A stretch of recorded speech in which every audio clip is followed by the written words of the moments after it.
Previously on You Can Beat Video Games. Things had gone from bad to worse. After using Terra's magical powers to open the sealed gate to the Esper homeworld, a horde of angry Espers attacked the Empire's capital, leaving it ablaze. As Vector burned, Emperor Gestalt proposed peace, but it was all a lie. After meeting the old wizard Strago Magnus and rescuing his granddaughter, Rael Moroni, we brought the Espers back to the village of Thamasa, where Kefka promptly slaughtered them, harvesting their essences as magicite. General Leo tried to fight back, but was killed for his efforts. Armed with a bag full of magicite, Kefka and Gestalt stole the statues of magical power from the Esper homeworld. Using these statues, they raised a floating continent into the sky. With Shadow the mysterious mercenary's help, we infiltrated the floating continent, defeated the Atma weapon, and confronted Kefka. After witnessing the brutal slaying of Emperor Gestalt, the statues were misaligned. We barely escaped with our lives, but as the floating continent crashed, our airship was torn to pieces. On that day, everything changed and the world fell into ruin. And that's where our story begins today on You Can Beat Video Games. If you're new to the channel, we're doing deep dives on retro video games and giving you the professional strategies that can be used by the casual gamer. Please make sure to subscribe and check out youcanbeatvideogames.com for episode lists, news, and official You Can Beat Video Games merchandise. And please join our Patreon for access to an exclusive Discord community and a chance to vote on future episodes. Let's get started.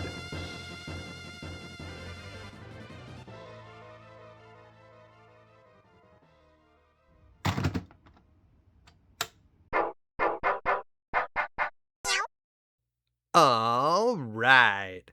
Final Fantasy VI, Part 4. Before we jump into the world of ruin, I have one more trick from the world of balance. Did you know it was possible to have a party with no characters in it?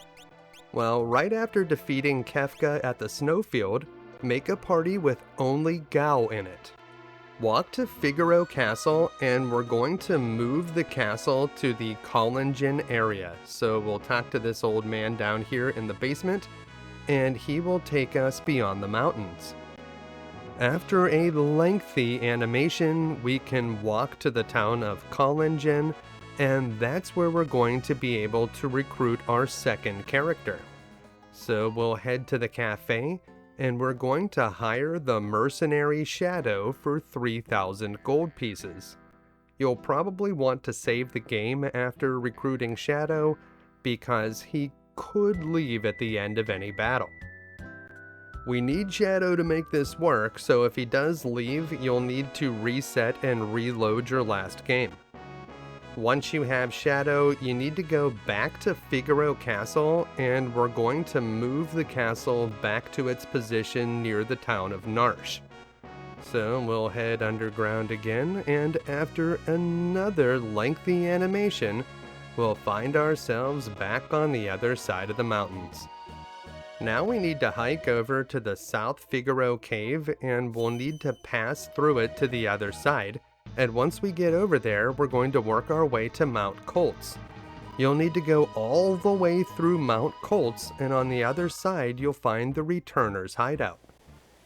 Cut through the Returner's Hideout, and then raft the Leet River.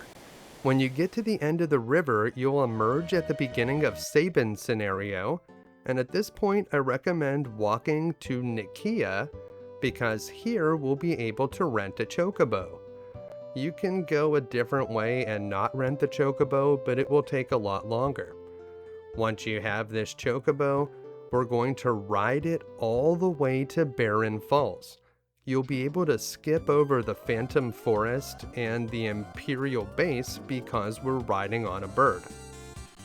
The last time we brought Shadow to Barren Falls, he bailed on the party whenever we decided to jump over, but this time, he'll jump over, no questions asked. You won't have to fight any fish or the boss this time, you'll just be taken directly to the Veld, and while we're on the Veld, you're going to have Gao use his leap command, and we are not going to get him back. You won't be able to use leap if Gao was the only member in your party, so that's why we needed Shadow. Once you've lost Gao, we're going to go through the cave on the Veld to the Serpent Trench, and that will bring us back to Nikeah. We should only have Shadow in our party at this point, and we're going to take the ferry back to South Figaro. So just talk to the boatman, and we'll get to see an interesting scene this time whenever the ship shows up in town. Because South Figaro is occupied by Imperials, we'll have to sneak around it. The ferryman tells us that we need to jam without being seen, and suggests that we hide inside this treasure chest. This is pretty good service considering we didn't pay this guy a dime to take us here. Thanks a lot, boatman. Now that we're back in this area, we need to go to the South Figaro cave and go through it to get to the area near the town of Narshe. So we'll cut through the cave and then we'll head up to Narshe. I recommend saving before you go in here, because once you go into town, Shadow will decide that he doesn't want to be a member of our party anymore, and he will leave. But he was the only character that we had. So now the game is locked up. And you can go to the menu, but you'll see if you try to do anything, you'll get stuck. So you will have to reset to get out of this. But yeah, that's how you can have no party members. Weird. But enough about that. Let's get back to our game. They said that if the statues were thrown out of alignment, it would reshape the face of the world, and that is exactly what's happened here. This is the world of ruin. This part of the game starts out with what almost feels like a cold open. The world of ruin is dark, and the sky appears to be in a permanent sunset. We pan out over a small solitary island with a tiny desert, a lot of wasteland, and a few little trees. A single seagull patrols an empty beach as the water splashes against the sands. A tiny house sits in disrepair. Could there be anyone inside? Well, as it turns out, in a small bed we find Celis. She's been here in a coma for almost an entire year. Luckily, in the world of Final Fantasy, comas are extremely commonplace and very survivable. Most people have had at least one coma by the time they turn 30. Cid has been taking care of Celis this entire time. Are they the last two survivors of humanity? For Celis' sake, I certainly hope not. Celis stirs and emerges from the bed, fully clothed. She blinks her eyes a few times, and that's when Cid turns and notices her. Celis, at last, he says.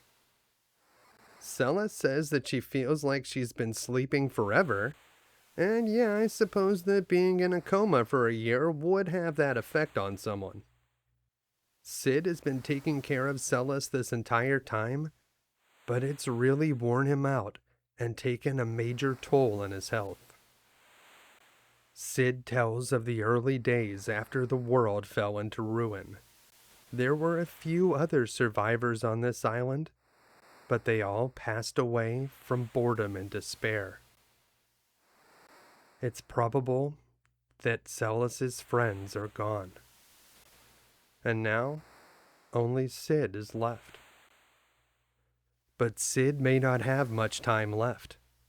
At this point in the game, the story can go in one of two directions, and I'm going to show both possibilities.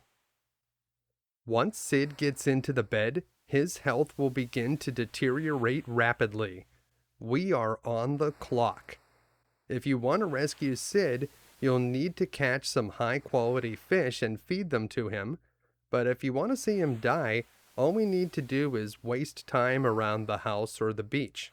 If you go out onto the world map, the timer will stop. We can accelerate Sid's demise by feeding him bad fish. When you see multiple fish in the water, the fast-moving fish are good quality, but the slow ones are bad and will actually make Sid die faster.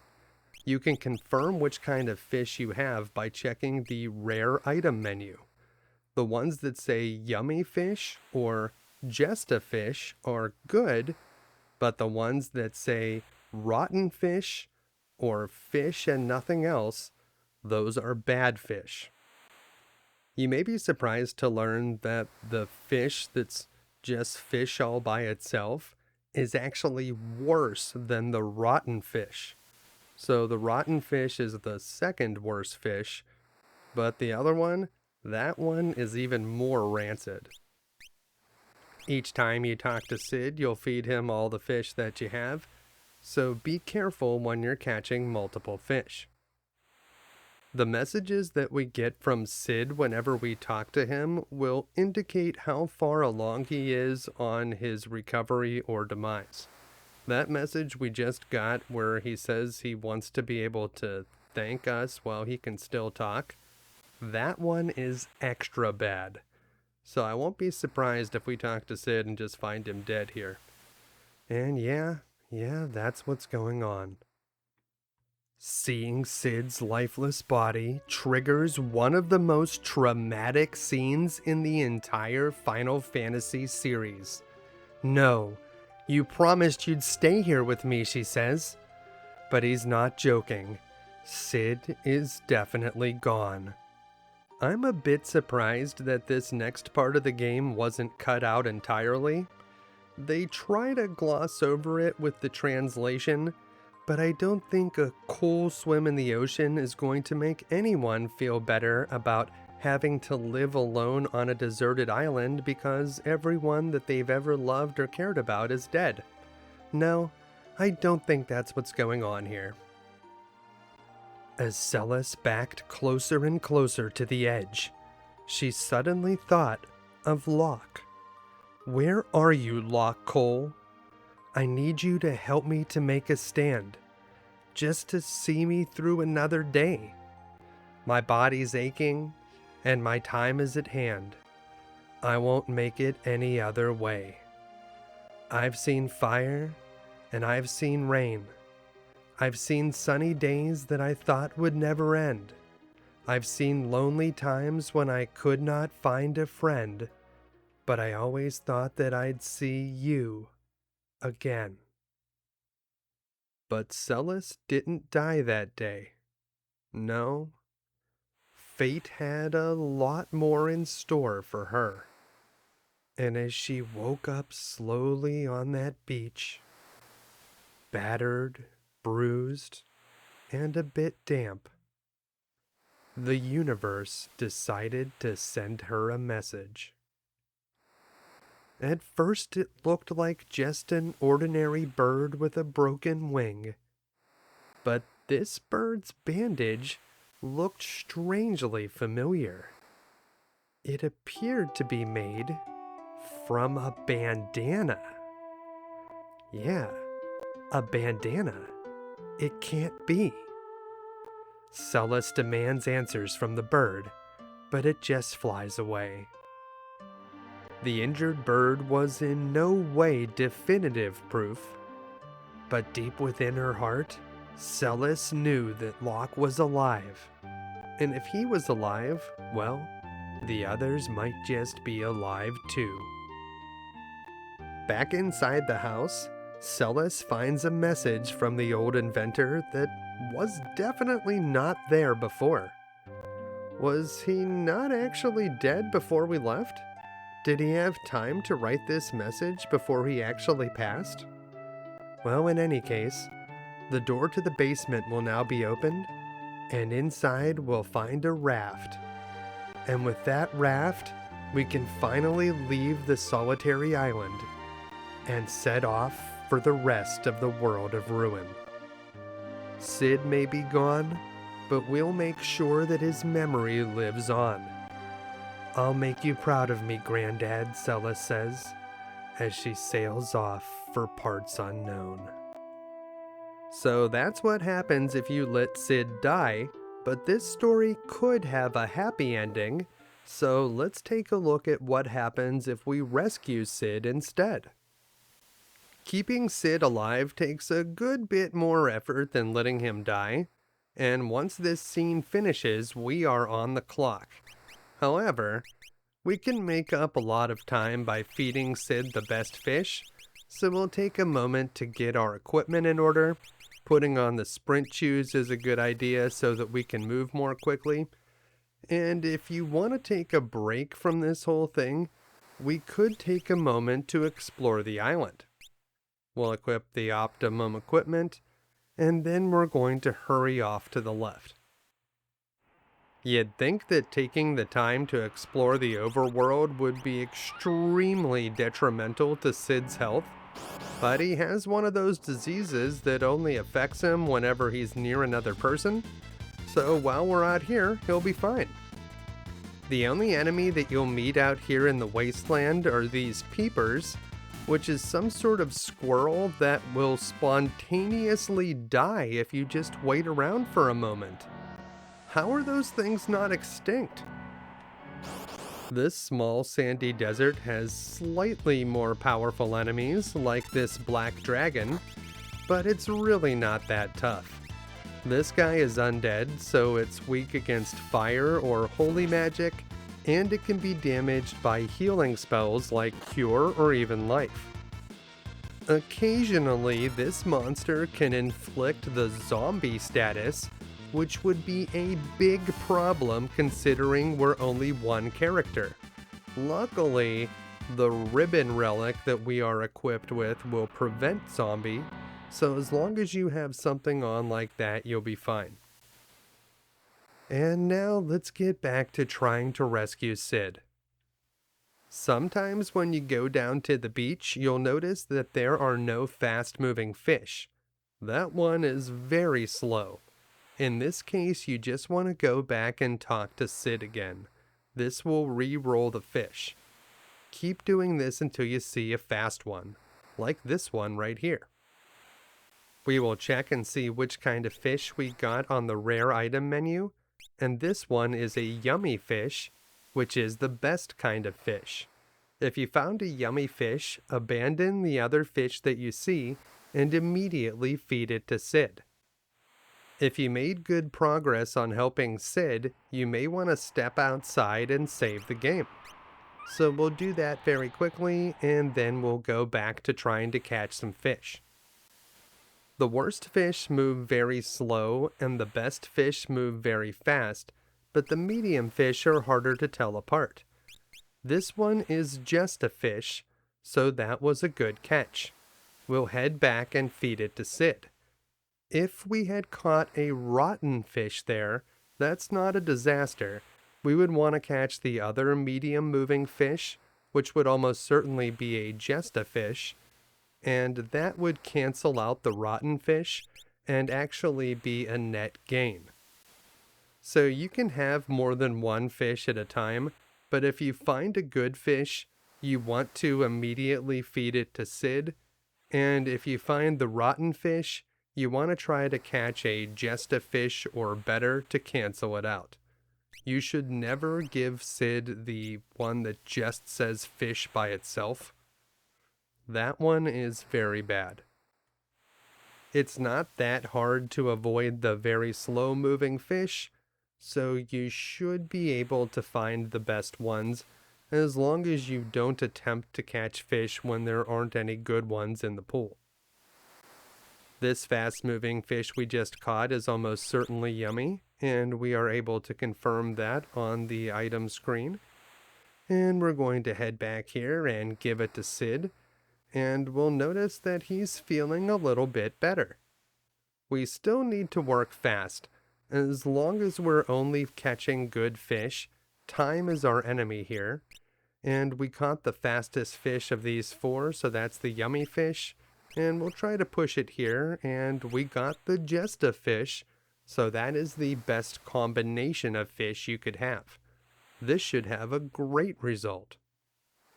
It takes a while to get Sid back to good health, and saving him doesn't have any actual benefits in the game, but it will make you feel good, so we're going to try to do it. After finding no good fish, we went back to talk to Sid, and these 3 fish all look pretty good. There's a very fast one and 2 medium ones. So let's see if we got the best 2 or if we got the rotten fish. Nope, no rotten fish for us. So we will take this combination back to Sid. If we did find the rotten fish, we would want to catch the other fish to cancel it out. I think we're getting pretty close now, although the messages that we get from Sid sometimes might be a bit alarming. Let's see if we got the 2-pack again. Perfect. And we're going to take those back to Sid, and we will see what he says this time. So here is the fish. He eats them up, and now he says, "I'm not going to be around much longer." That sounds bad, but it's actually a good message. If you've been checking the fish on the item menu and you know that you're only giving Sid yummy fish and Jesta fish, then you can be pretty confident that if you see him changing his message, that he's probably getting better, not worse. Here's another set of 3 fish. We'll grab that fast one, and I think this is the better fish. I hope it is, because it's closer. And yes, those were the 2 good fish. And I think this might be enough. Let's see what happens when we feed him his dinner. And yes, Sid feels much better, and he's able to get up out of bed. At this point, Sid reveals that he's been working on something over the past year, and considering we already saw the bad version of this scene, we won't be surprised to find out that it's a raft. Sid knows that Celis will never be content to stay here, and that she has to go out on her own and find her friends once again. With a wave and a promise to bring her friends back to visit Sid, Celis sets off to sea. She drags the makeshift raft close to the edge of the water, hops on, and floats away. That raft does not look particularly sturdy, and I know I would not want to be floating around in the deep sea on nothing but a few logs lashed together, but I guess it's all we can do. And with that raft, we set sail for the city of Albrook. It's the nearest place to the solitary island. The journey is tough and takes some time, and without any paddles to control the raft, we are at the mercy of the tides. Finally, we land on the beach outside of Albrook.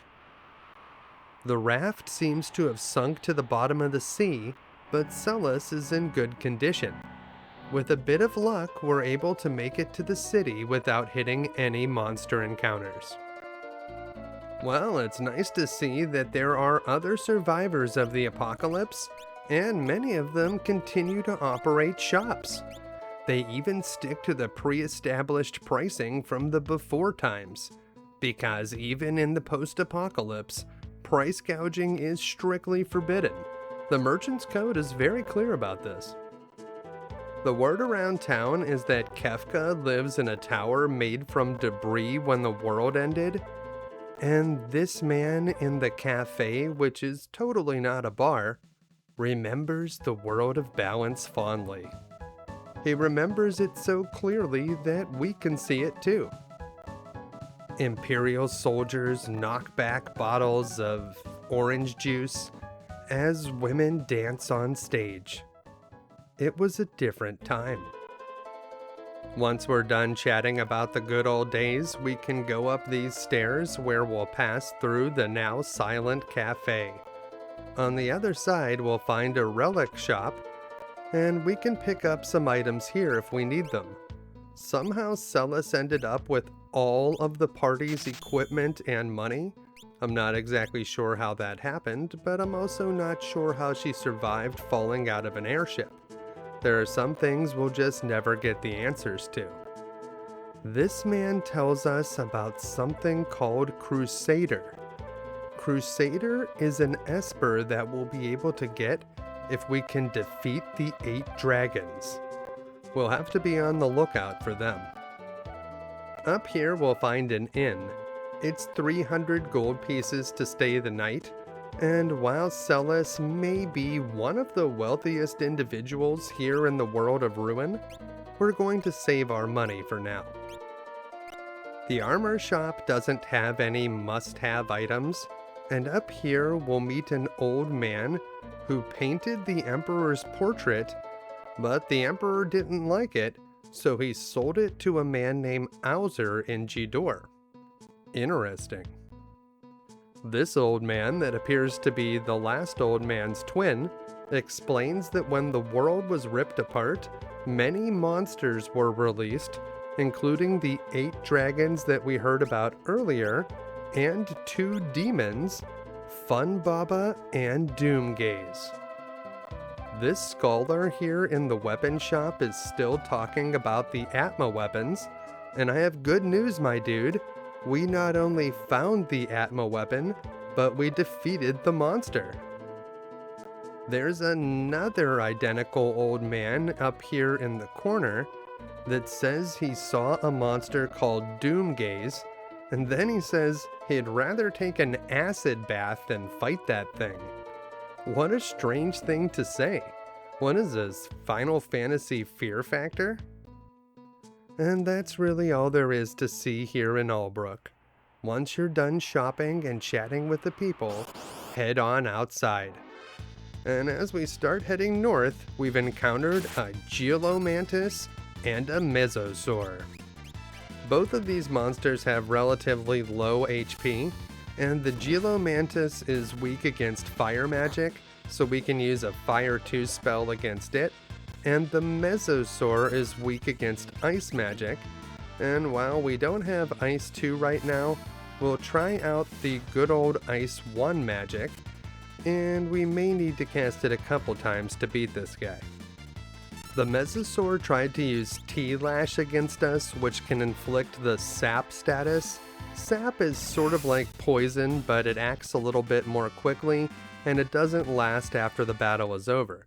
But our ribbon relic prevents sap, so we were unaffected. And there is Kefka's tower, but we can't get in this way.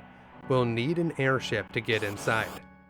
We've encountered some monsters on the gray wasteland part of the map, and this time it's an osprey, a gigantode, and a chitonid. Ideally, you do not want to leave the chitonid by itself, so use some lightning spells, which are its weakness, to take it out first. If you leave it alone, it may try to snort you out of the battle, and then you won't get credit for any experience points. The osprey and the gigantode are weak to ice. You need to be careful using magic against the osprey though, because it has a 33% chance to counter with its Shim Sham attack, which will reduce your HP by 1/2. And there's the Shim Sham right now. It also tried to use its beak attack against us, which can inflict Petrify, but our ribbon prevented it. And that's it. We've won the battle. Before we go into the next town, let's go over into the desert and see what kind of monsters we might encounter over here. The enemies that we encountered here are similar to the ones on the solitary island, The peepers will die on their own, and the Earth Guard only has 1 hit point. It tried to poison us, but the ribbon prevented it, so yeah, those enemies are very weak. Make sure that you're ready before you enter the town of Tzen, because once you climb up these stairs, Kefka will attack the town with his Light of Judgment, and you won't be able to leave until you complete the events here. You will be able to take the time to shop though. It seems like everything is very urgent right now, but you can take as much time as you need. You won't be able to spend the night at the inn, but if you talk to the innkeeper, she will restore your hit points and magic points for free, so that's a good deal. Going into the town of Tzen is technically optional, but if we complete the events here, we're going to be able to recruit another character, and that's going to make our party a whole lot stronger. 2 heads are definitely better than 1. The weapon shop has some decent options for Sabin that we may want to pick up, although he's not currently in our party. Over here, some of the citizens will give us some useful hints. This guy tells us that the monsters inside the collapsing house are petrifying people, so we'll want to make sure that we have a relic on that prevents petrification, and our ribbon can take care of that. If you don't have a ribbon, you could pick up a jewel ring which prevents petrification here in the town's relic shop. And wait a minute, is that Sabin? It is Sabin! He's holding this house up with his bare hands. Sabin says that he can't hold the house up forever, but he would have been able to hold it up forever before we talked to him. Once we get inside, you want to make sure you have your sprint shoes equipped. It's possible to get through this without the sprint shoes, but it will make it a lot easier if we have them on. There are only 2 sets of enemies here in the collapsing house, and this set can be easily cleared by just casting Fire 2 against all of them. Be careful though, if you leave a hermit crab alone on the battlefield, it can do a petrification attack, and with only 1 person in our party, becoming petrified is just game over. You'll want to make sure that you have a relic that can prevent petrification, like the ribbon, or you'll certainly want to avoid leaving a hermit crab alone. Any treasure chests that we don't collect before the time runs out will be lost forever, but some of them, like this one, contain monsters. So watch out for that. Those chests are traps. We still have 5 minutes left and Celis just gained a level, so I think we're going to be okay. We will switch espers here, but make sure you do any menuing quickly. You are on the clock. And we'll head down this way to collect some more chests. This time we ran into the 3 scorpions. These scorpions always start the battle by using Doom Sting, an attack that deals minimal damage but gives us a condemned counter, as if we weren't already trying to act quickly. Let's try out the Super Ball item that we bought at the store. That was very powerful this time and hit all of the enemies, but the Super Ball is extremely random and is not always that good. Sometimes it'll only hit 1 or 2 of the enemies, and then it wouldn't be as impressive. I'm not sure the Super Balls are generally worth their high price tag. Here we have the scorpions again. We don't have any more Super Balls, so let's try a different tactic. These guys have very high magic defense, so you'll notice that our spells don't deal that much damage. However, the scorpions don't have a lot of hit points, so a couple rounds of Bolt 2 will still be enough to finish them off. The small amount of chip damage that the enemies have been dealing us is starting to bring our hit points down, so we will need to do a bit of healing between battles. Keep an eye on your hit points. You don't want to have to heal after every battle because it wastes time, but make sure to do it when needed. Up here we'll find a chest that contains a magicite, and here is the child that we were trying to save. But you can't just warp out of here. We will need to walk all the way out of the house. And here is another one of those trap chests that contains PM stalkers. These are undead enemies, so they are weak against fire, holy, and healing. As you can see here, we used Cure 2 magic on them, and it was actually quite effective. The PM Stalkers will try to drain your health, but they do fold pretty quickly to magic. And if you get a preemptive attack, it might be faster to just run away. Keep that in mind. You can run away from these enemies, but sometimes it takes a while. Something that may be a little bit faster than running is using a smoke bomb. So if you have a decent supply of smoke bombs, those will end the battle quite quickly. And we'll try one out here against these scorpions, which are one of the slower enemies to defeat. There's less than 2.5 minutes remaining. We need to get out of here. This fight can easily be won with Fire 2 magic, so we're going to do that, although this is starting to become very taxing on our magic points, so we may need to use an item to restore them. Once we get up the stairs, we don't have to go very far to the exit, so maybe we can get away without using any items to restore MP. Let's see what happens. We don't have a preemptive attack this time, so if you want to see a natural runaway, this is about how long it takes. It probably is faster to just use fire magic, but that's about how long it takes to escape. There's the door! Alright! Even after collecting all of the trapped chests that contained monsters, we still had 1.5 minutes to spare. And once Sabin steps away from the house, it collapses into rubble. Oh, Sabin, aren't you a sight for sore eyes? We kinda thought you were dead. But of course, do you really think a minor thing like the end of the world would do in Sabin, Renee, Figaro? Fortunately, we were wrong, and that probably means they're all alive. Edgar, Cayenne, Locke, they're out there somewhere. We'll get the band back together, then we'll smash Kefka and deliver peace unto the world. And with that, Sabin joins up.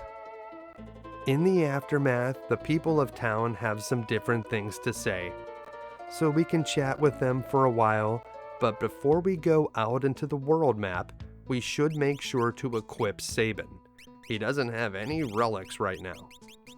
We're going to give him a hero ring and some earrings to power up his magical blitz attacks, and he doesn't have standard equipment either, so we'll just give him the optimum for now.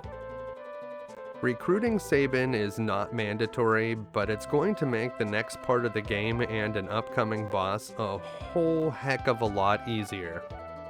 This world is much less linear than the world of balance, and gives you a lot of freedom to decide in which order you do things. However, there are 3 things that we must do in the early part of the World of Ruin. We need to recruit Edgar so that we can move Figaro Castle. We need to find Setzer so that we can get into Daryl's tomb. And then we need to get the airship. Once we have the airship, there are a lot of options that will become available to us, but until then, finding it is our primary mission. Once we're done chatting with the people in town, we can head back outside, and we'll want to make sure to equip Sabin with an Esper. We do have to do a bit of a hike here, and we'll probably encounter some monsters. We'll take a look at which blitzes he knows. Right now we have access to the Fire Dance and the Mantra Blitz if we want it, but for now, we're going to head north. I also like most characters to be able to use basic cure magic, which is why we gave Sabin the Seraphim Esper. And here we have a Lunaris and an Osprey. We've seen the Osprey before, watch out for Shim Sham when you're using magic against it. These Luna Wolves, though, they don't do a whole lot more than attack, although they could inflict darkness on your characters, but we know that due to a bug in this game, darkness doesn't really do anything. unless you're Strago trying to learn a lure. If you can make it to this forest, there's a chocobo stable inside. We have a long way to go to get to our next objective, and for just 100 gold pieces, we can get there quickly without facing any monsters. I will show a few battles just so you can see what type of monsters you might encounter in the next area, but in general, we don't want to gain too many levels in this part of the game, because whenever you recruit new characters, the game will level them up based on the average level of the characters you already have. Now, if you had a character that was already at a high level, the game would not take levels away, but if you had a character that was at a low level, the game may grant that character multiple levels to bring them up to speed with the rest of the party. This is actually a bad thing. Whenever the game levels your characters up off screen in the background, they don't get the benefit of having espers, so you won't be able to raise their stats. We would much rather level them up ourselves. And so while we're not trying to grind levels right now that we're near the city of Nikeah, let's take a look at some of the monsters we might face. Here we have 4 Delta bugs. These things mostly attack with their ice rod, but if they survive until their 3rd turn, they could use Mega Volt. Unfortunately for the Delta bugs, they're weak against fire, so Sabin's Fire Dance or a big Fire 2 spell can easily remove them. If you're not good at Street Fighter and can't do the Yoga Flame style Fire Dance, try keying in left, left, down, right, right. It works just the same. A Buffalax is like an enormous Delta bug. This thing has an Ice Rod type attack, and it's also vulnerable to fire. It just has a whole lot more HP, and occasionally it will counter your magic attacks with Sunbath, which is a curative spell that will restore its HP. So that's just kind of annoying. Celis is close to leveling up, so we're going to switch her to the Zone Seek Esper, and that is the one that will give her +2 magic power whenever she levels, and that is a very desirable stat for Celis to raise. There are still a couple of enemy types we haven't seen yet, and here we have a Delta bug with 2 Bloompires. A Bloompire is sort of like an undead plant.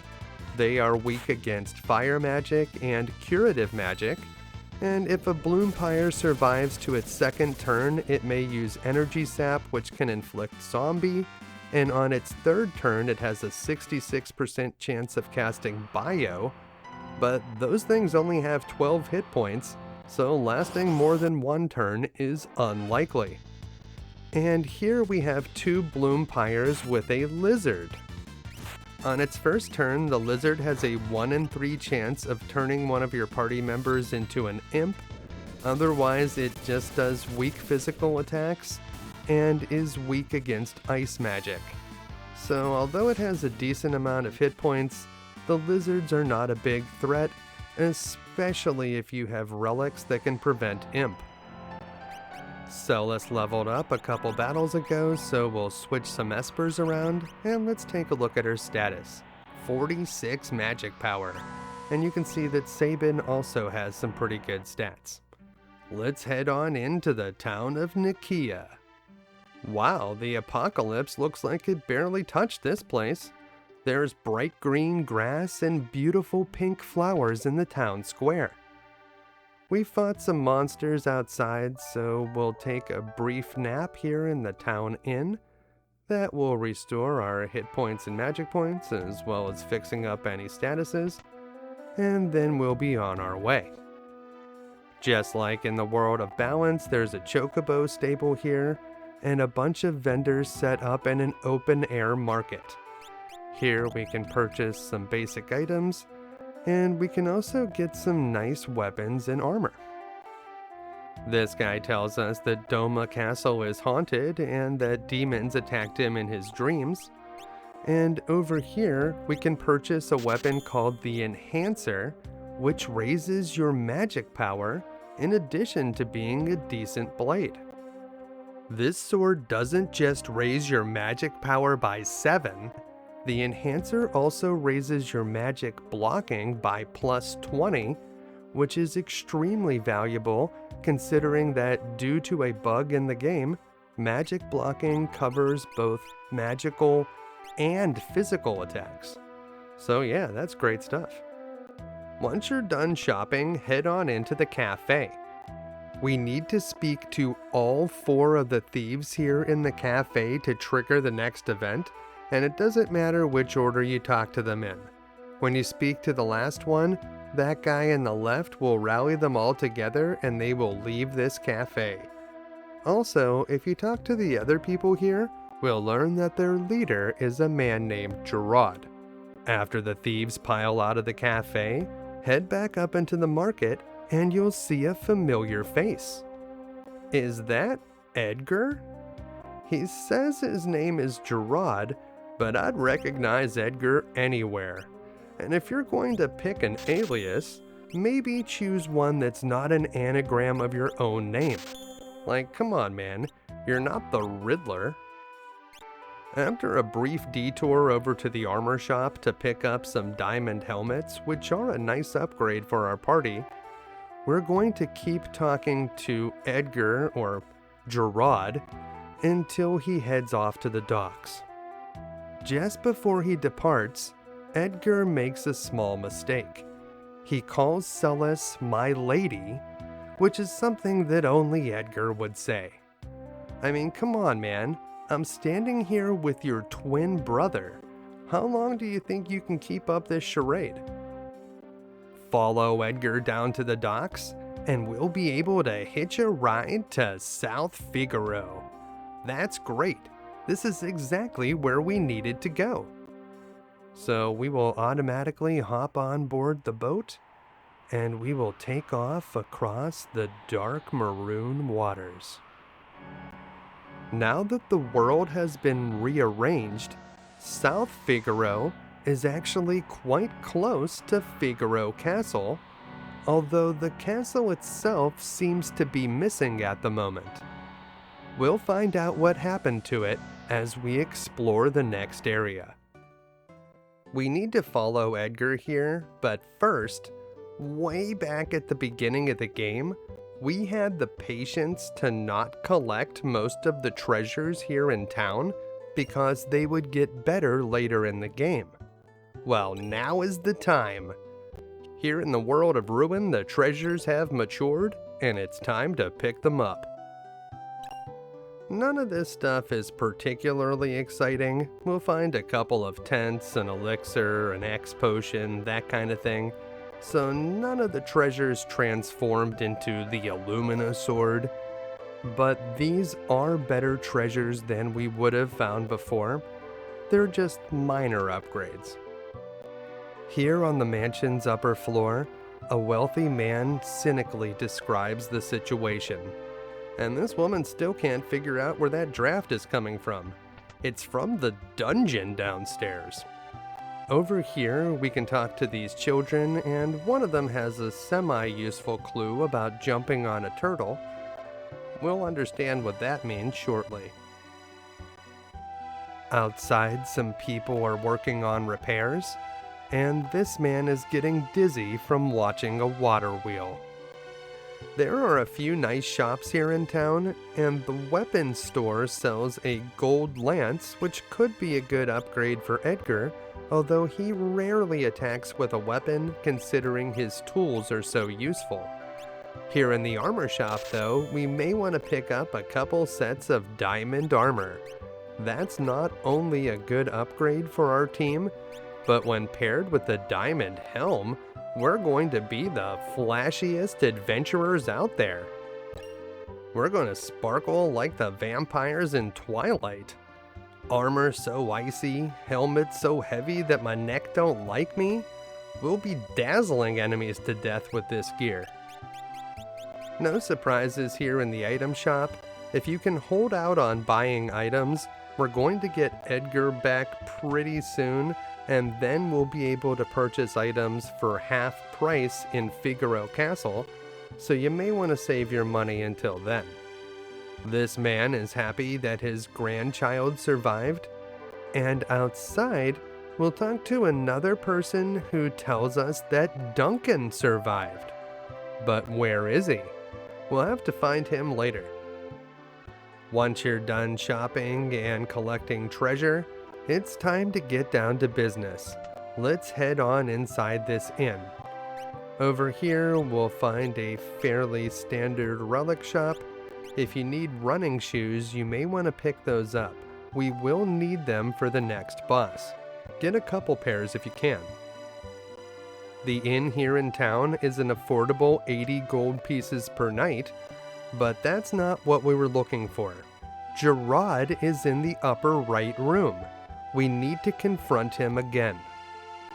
One of the thieves comes to collect the boss, and they both exit the inn. This will trigger an event that will allow us to get through the South Figaro cave. Until you've talked to Edgar here at this inn, you will not be able to access the secret passage in the cave. So make sure that you've done that, and then we can leave the town. The next dungeon is not very far away, so I'm not going to bother renting a chocobo. Instead, let's take a look at some of the monsters that you may encounter in this area. They are quite different than the ones we encountered previously. This Latimeria is one of the more dangerous enemies we can face. It's weak against lightning, so we can fry it quickly with Bolt 2, but if it gets its turn, it could use Magnitude 8 against us, and that would deal earth damage to our entire party, so we'd like to avoid that if possible. This combination of monsters is much less threatening. The Maligas only do physical attacks, and they're weak against ice, lightning, and water, so take your pick. The No Rabbits are even less dangerous. Whenever you attack them, they will counter by healing you. I guess to make you feel bad about it? Well, in any case, one big spell can wipe out this whole group, and it looks like Sabin learned the shell magic. Nice. Before we head into the cave to South Figaro, we're going to heal the party, so we'll do a couple cures, and then we should save the game. As we enter this familiar cave, we see a somewhat familiar face. Is that Siegfried? Well, before we can find out, we've been attacked by a Dante. Dantes look tough, but they are weak against poison magic, so if you know the bio spell and have high enough magic power, you may be able to defeat this guy in a single shot. It is Siegfried. Now, the Siegfried we met on the Phantom train folded to a single attack and may have been an imposter, but this guy looks tough, so he might be the real deal. Most of the enemies in this cave can muddle our characters, also known as confusion, so we definitely want to equip a relic that can protect against that, like the peace ring or the ribbon. And it looks like we got the other set of monsters. When it's not a Dante, it's these four creeps. The Humpties and the Crueler are both weak against fire, so Sabin's Fire Dance or Fire 2 magic against the entire squadron would work quite well. The Neck Hunter is weak against poison, so bio spells or even the basic poison spell could be quite good against him. This is another place where we waited to collect treasures, and now it's time to reap the rewards. We'll be able to get an ether over here on the right, and as we head back to the left, we've been back attacked by the Neck Hunter, the Crueler, and the Humpties. The Neck Hunter tried to open up the battle with the Mad Sickle ability, and that's one of the attacks that can confuse our characters. Luckily, both of them have a relic that prevents confusion, so it did nothing. Our reward for clearing these enemies included 2 magic points, and Sabin gained a level, so we'll switch around his espers. We were using Zone Seek with him to build up his magic power, but now we'll switch him over to Carbuncle so that he can learn some different spells. Celis is going to be leveling up next, so we will equip the Zone Seek Esper to her. And then we'll continue up this way. If you haven't collected it already, the cavern in the upper left corner here now contains a hero ring, which is a very useful relic. It previously contained some pretty tempting treasures like a thunder rod, so you may have collected it already, but if you waited long enough, you'll be able to get that hero ring now. Here we see a counterattack that a Dante can perform. If you use magic against this guy, it has a 1 in 3 chance of casting level 3 Muddle, which is a spell that only affects characters whose levels are evenly divisible by 3, and it certainly won't affect characters that are equipped with relics that can prevent the confusion status. It's always nice to have a second hero ring. You don't want one character to wear both hero rings because the attack buff doesn't stack, but having multiple characters equipped with this powerful relic is a very strong strategy. Alright, the Neck Hunter opted to use its Mad Sickle ability on its first turn again, and it won't do that again probably for the remainder of the fight. The Humpties can use the Hug attack, which can inflict confusion on their second turn, and Crueler does Brainstorm, which can inflict confusion on its third turn, assuming that it would live that long. Even if those monsters did survive long enough to try to muddle our characters, there's only a 1 in 3 chance that they would use those abilities. And over here, we see Edgar, or Gerad, with the Theives, and they found a way to cross over the recovery spring by hopping on the turtle.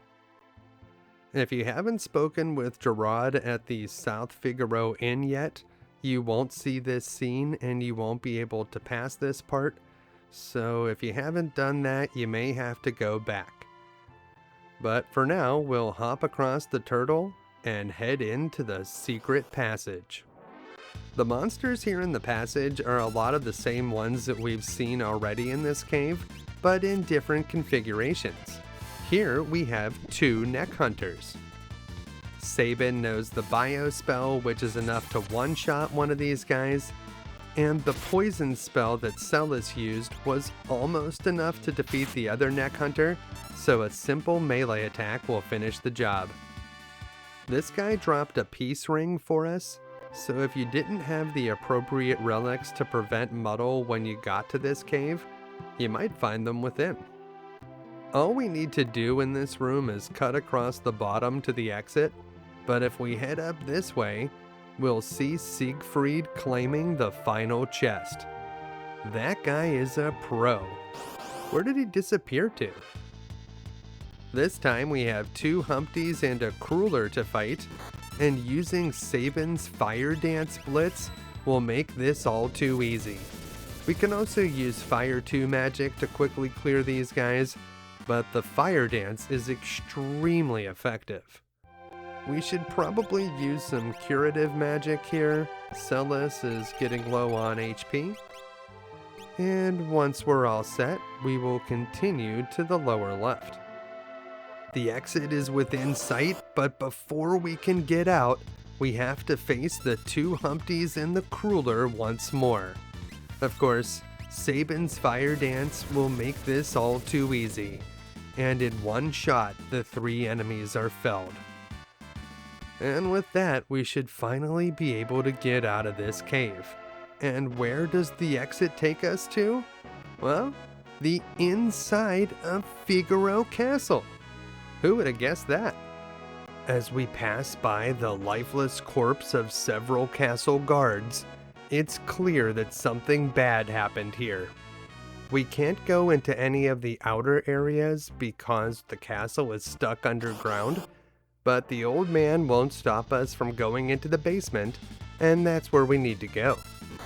It looks like the enemies from the South Figaro cave have spilled out into the castle basement because we're going to face the same bad guys down here that we just fought in the previous dungeon. This is good news for us because we were able to handle those enemies with no problem. It looks like Sabin is about to level up, so we'll switch his Esper to Zone Seek, and then we'll head down into Basement 3. We'll walk past another guard, and down here we'll find a treasure room. Believe it or not, the Gravity Rod is the only Earth Elemental weapon in the entire game, and if you use it as an item, it will cast the Quarter spell before it's consumed. The Crystal Helm is a good upgrade for Celis, and it looks like before we could get through the next door, we've been attacked by a Neck Hunter, a Crueler, and 2 Humpties. This is another combination that we saw back in the South Figaro caves, so we know to use big fire magic against the group, and we should be able to finish off the Neck Hunter with an Aura Bolt or pretty much anything from Sabin. Sabin was close to leveling up, and with over 900 experience points earned here, that was more than enough to bring him to the next level, and now he is up to 43 magic power, which is quite good for a character that does not start out with a high amount. We'll switch his Espers around, putting the Zone Seek Esper back on Celis so that she can get the benefit whenever she levels up.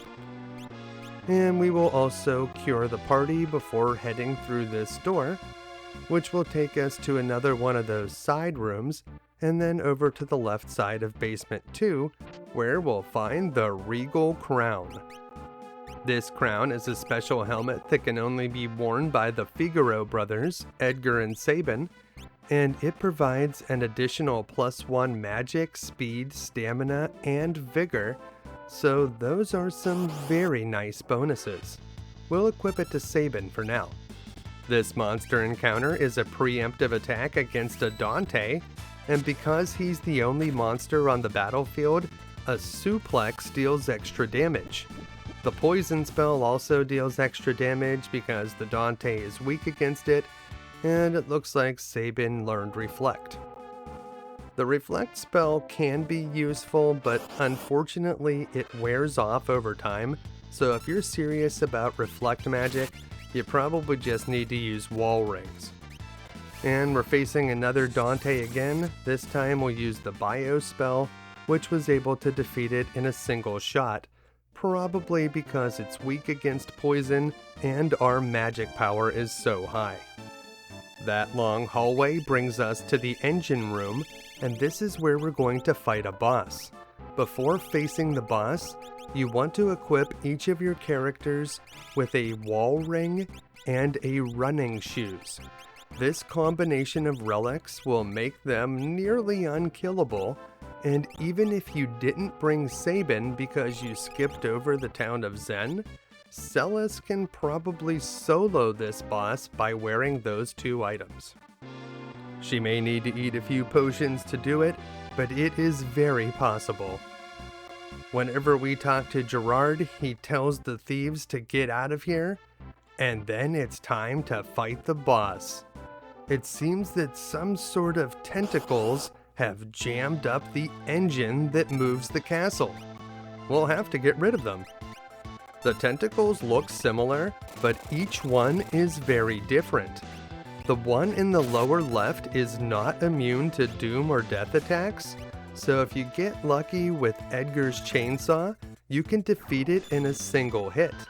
If you don't get lucky, you'll want to finish it off with fire magic, which it's also weak against. The 2 tentacles on the right side are not immune to sleep, and it seems that Sabin is the only member of our party right now that knows the sleep spell, so he's going to try to use it on both of them to take them out of the action for a while. This will allow Celeste to focus her attacks on the left 2 tentacles, although the one in the lower left is already gone. We're going to cast Bolt Magic against the upper left tentacle, but it doesn't have any particular weaknesses, but it does absorb water or earth magic, so don't use any of those type spells. If you have Stop Magic, it works great against the upper left tentacle, but it doesn't seem like any of these characters know it. The real key here though is that the monsters keep using the Seize attack, which will make your characters become slow. If you're wearing running shoes, you will be immune to the slow effect. If they use the Seize attack on a character that's already slow, they can grab that character and take them out of the action for a while, and that's what's happened to Edgar here because he's not wearing running shoes. Against this boss, the running shoes not only provide haste, but they prevent one of the worst attacks that the boss can do. If you run out of magic points, try using Osmose. These tentacles have a lot of magic points to steal. The wall rings that we're wearing block the poison or bio spells that the tentacles use and will reflect them back at the enemy. The upper right tentacle absorbs lightning and water spells and has no particular weakness as far as elements are concerned, and the lower right tentacle is weak against ice but would absorb fire magic. When there's only one tentacle left, I like to have Sabin use his Aura Bolt Blitz. That will deal a good amount of damage without using any magic points. If you have a chance for Edgar to get some hits in, his drill works very well because it ignores defense, and I like using drill versus the chainsaw on the remaining 3 tentacles because the instant death attack wouldn't do anything, and you certainly don't want to waste any of Edgar's turns. With the boss defeated, Edgar explains what was going on. He knew that the castle was stuck underground, but he couldn't find his way down here. He knew that those prisoners had escaped from the castle jail, so by luring them in with the promise of treasure, he was able to use them to lead him back here. That all sounds very convoluted, but it does kinda make sense. At least a lot more sense than some plans in other video games. And with that, Edgar joins the team. If we head up into the treasure room, we'll see that the thieves have looted all the chests, but if you search this suit of armor, you'll find the Soul Saber. The Soul Saber is a strange weapon that drains magic points instead of dealing damage, and it also increases your evasion, which doesn't really do anything. It has a 25% chance to cast Doom, so I guess that's something, but it's also very bad against the undead. Overall, I don't think the Soul Saber is a very good weapon, and is not one that I've ever really used. We'll pick it up anyways, and then we'll make sure to equip Edgar with the appropriate relics, and we'll also want to give him an Esper. Maybe Modowin would be good so that he can learn some tier 2 elemental magic. Before we leave the engine room, there is a special monster encounter that we can find here that we won't find anywhere else. And it's definitely not 4 Humpties, so we're just going to skip ahead a bit until we find the monsters that we're looking for. And here they are, 3 drops. Just like all of the other enemies in this area, the drops have an attack that can inflict confusion, and theirs is called Mad Signal. They got Sabin with it, but luckily they're weak against lightning, so Celeste's Bolt 2 spell on all of them was enough to defeat them in one shot. I'd love to know why the developers put those drop monsters only in that one room, and then used the same set of monsters for this dungeon and the previous one. It's kinda weird. In any case, on our way out we've run into one more monster encounter, 2 Humpties and a Crueler. We've seen this one before. It looks like Celis is low on magic points again, so we can have her use the Osmose spell on one of the enemies to get a little bit back. We'll have Edgar use his flash tool, that's a good choice here. And of course, Sabin's Fire Dance is more than powerful enough to eliminate all of these enemies. So that's how we'll take care of those guys. We got one more magic point, and then we'll head up the stairs. That brings us back to Basement 1, and there are no monster encounters up here. Now that the engine has been fixed, the castle can finally surface. Now that the castle is working again, we actually need to move it to the Kohlingen area, but for now, let's go back into Figaro Castle, make Edgar the leader, and do a little bit of shopping. Remember, if Edgar is the party leader, you'll get a 50% discount at the stores.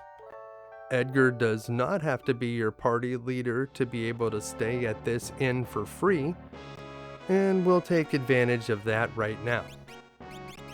I'm going to go ahead and equip some sprint shoes just to speed things up, and let's take a walk around and visit some old friends. Remember the matron that lived over here in the left tower? Yep, she's still there. She's still remembering the day when the king died and Edgar took over. And that young girl still wants to marry the king, and she's still way too young. And this guy on top of the tower says that Kefka is one shy of a six-pack, and I feel like he may be more than a few shy of that six-pack. In any case, we'll head back to the main part of the castle, and we'll check out the right side. These scholars are blown away that magic has made a comeback, but is it really so much more amazing than a castle that can travel under the ground? I don't think so. Up here, we'll check in with the Chancellor, who seems very happy to see us. He tells us to make ourselves at home, and over here on the right we'll find the tool shop, although we already have all of these tools. If you're missing any of them, make sure to pick them up now. There's only one tool that we don't have at the moment, and we'll find it later on in the video. In this shop though, we can purchase some general use items. Tents for 600 gold pieces are a very good buy, so we'll want to stock up now. The South Figaro throne room. This kingdom's going to have to wait for a moment. We'll need to save the world before the king can officially return. Once we've finished shopping, we'll head back down to Basement 1, where we'll tell the old man to send the castle to the Kohlingen region.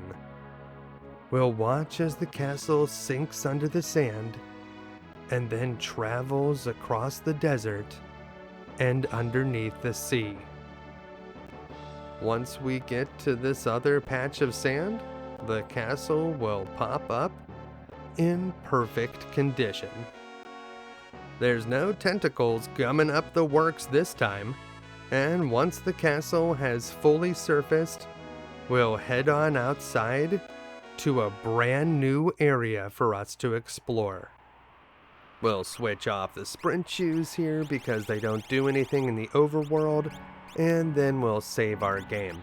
We need to head over to the town of Kohlingen, but before we do that, let's take a look at some of the monster encounters in this area.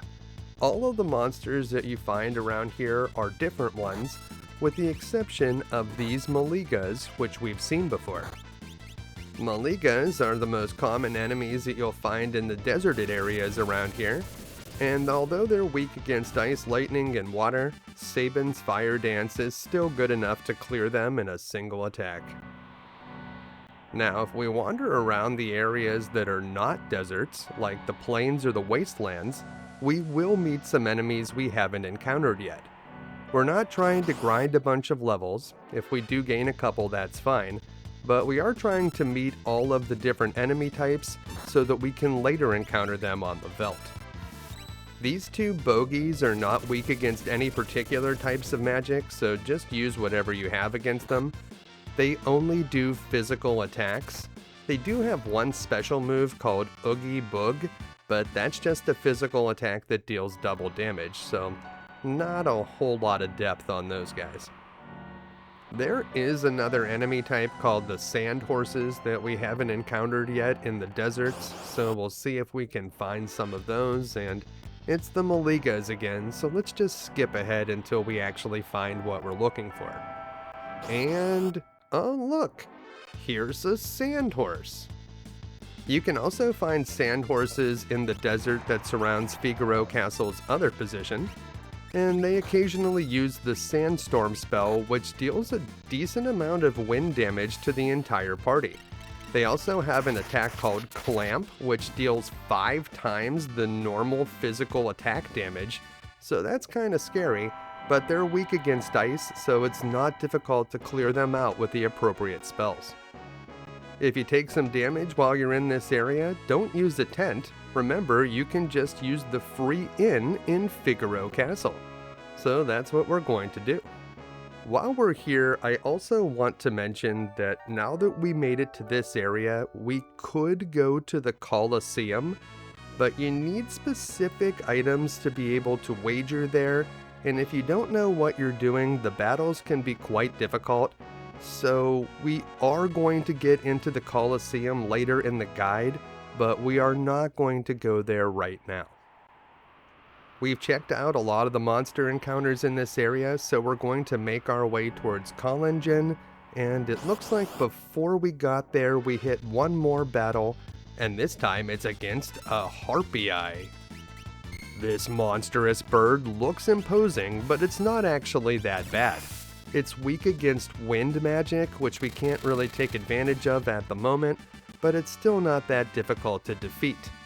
On its second turn, it could use arrow magic, which is a lore that Strago can learn whenever we get him back. Here in Kohlingen, the color palette has changed a bit, and the vibe isn't the same, but the structure of the town is relatively unchanged. Talking to this woman can give us a brief glimpse into the past, back when Kohlingen was a beautiful and thriving town. But alas, those days have passed.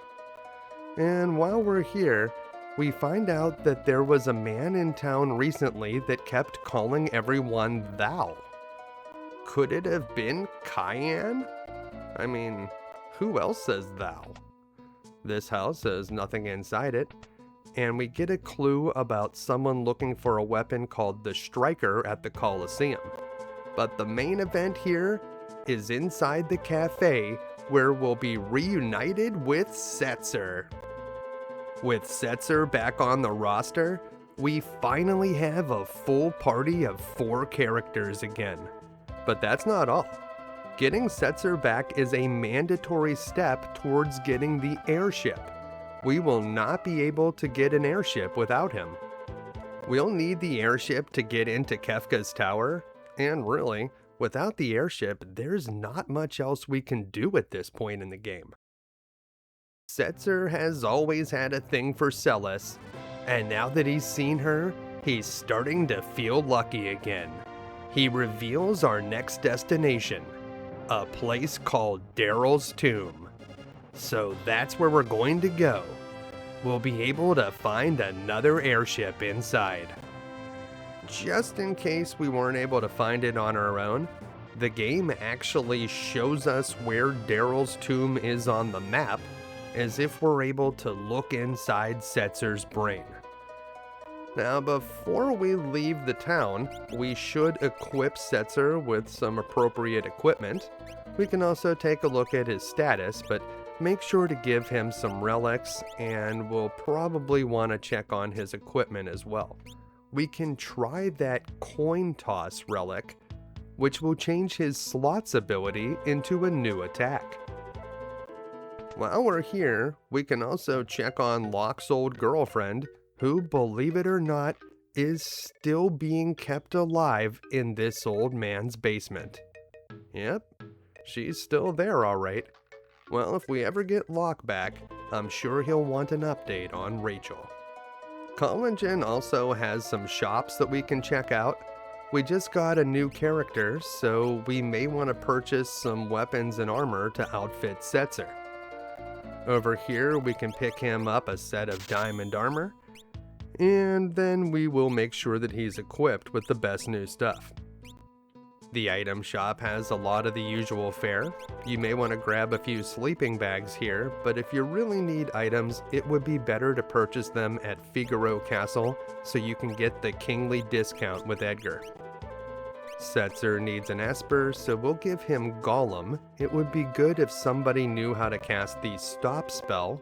And before we go back out into the world, we can spend 200 gold pieces at the inn to restore our hit points and magic points. After a nice rest, we have talked to almost all of the residents in town, but there is a mother and daughter up here in this area that have been trying to plant seeds, but nothing is growing. It's as if the plants have lost their will to live. Or maybe they're not getting enough sunshine. Have you seen the sky outside? Back outside, we're going to head down and to the left to get to Daryl's tomb, but before we can get there, we've been attacked by 2 bogeys, but it's a preemptive attack for us. Setzer used his GP rain attack to make it rain on those guys, and it dealt pretty good damage even though we don't have a ton of money in reserve. The more money you have, the more damage you'll deal. There are some different monster encounters in the forested area, so we can take a brief detour here to take a look at one of them. And here we have a Harpy Eye with 2 Deep Eyes, so those are new. Deep Eyes are weak against fire magic, so they're easy to defeat, and they have a special attack called Dreamland, which can make one of your characters fall asleep. If Deep Eyes survive to their second turn, they're going to run away, so you'll want to get rid of them quickly if you're hoping to collect some experience points. Now that we've used the GP Rain attack, we're going to switch off the Coin Toss relic. There's some more generally useful relics that we can have on at the moment, and we really don't want to be wasting all of our money. Before we go on, there is another enemy type over here that we haven't seen yet called Moose. But this is not them. This is a configuration of 6 Deep Eyes, and there's that Dreamland attack, although Sabin just blocked it, so no big deal. And we're going to hit these guys with big fire, and that's going to get rid of them in a hurry. They have a good bit of hit points, over 1,000, but they are no match for the fire dance. Alright, let's skip ahead a little bit and find those moose enemies. So we're looking around in the forest, although they may be slightly more common in the plains. You'll find them in both areas though. And here we have 3 moose.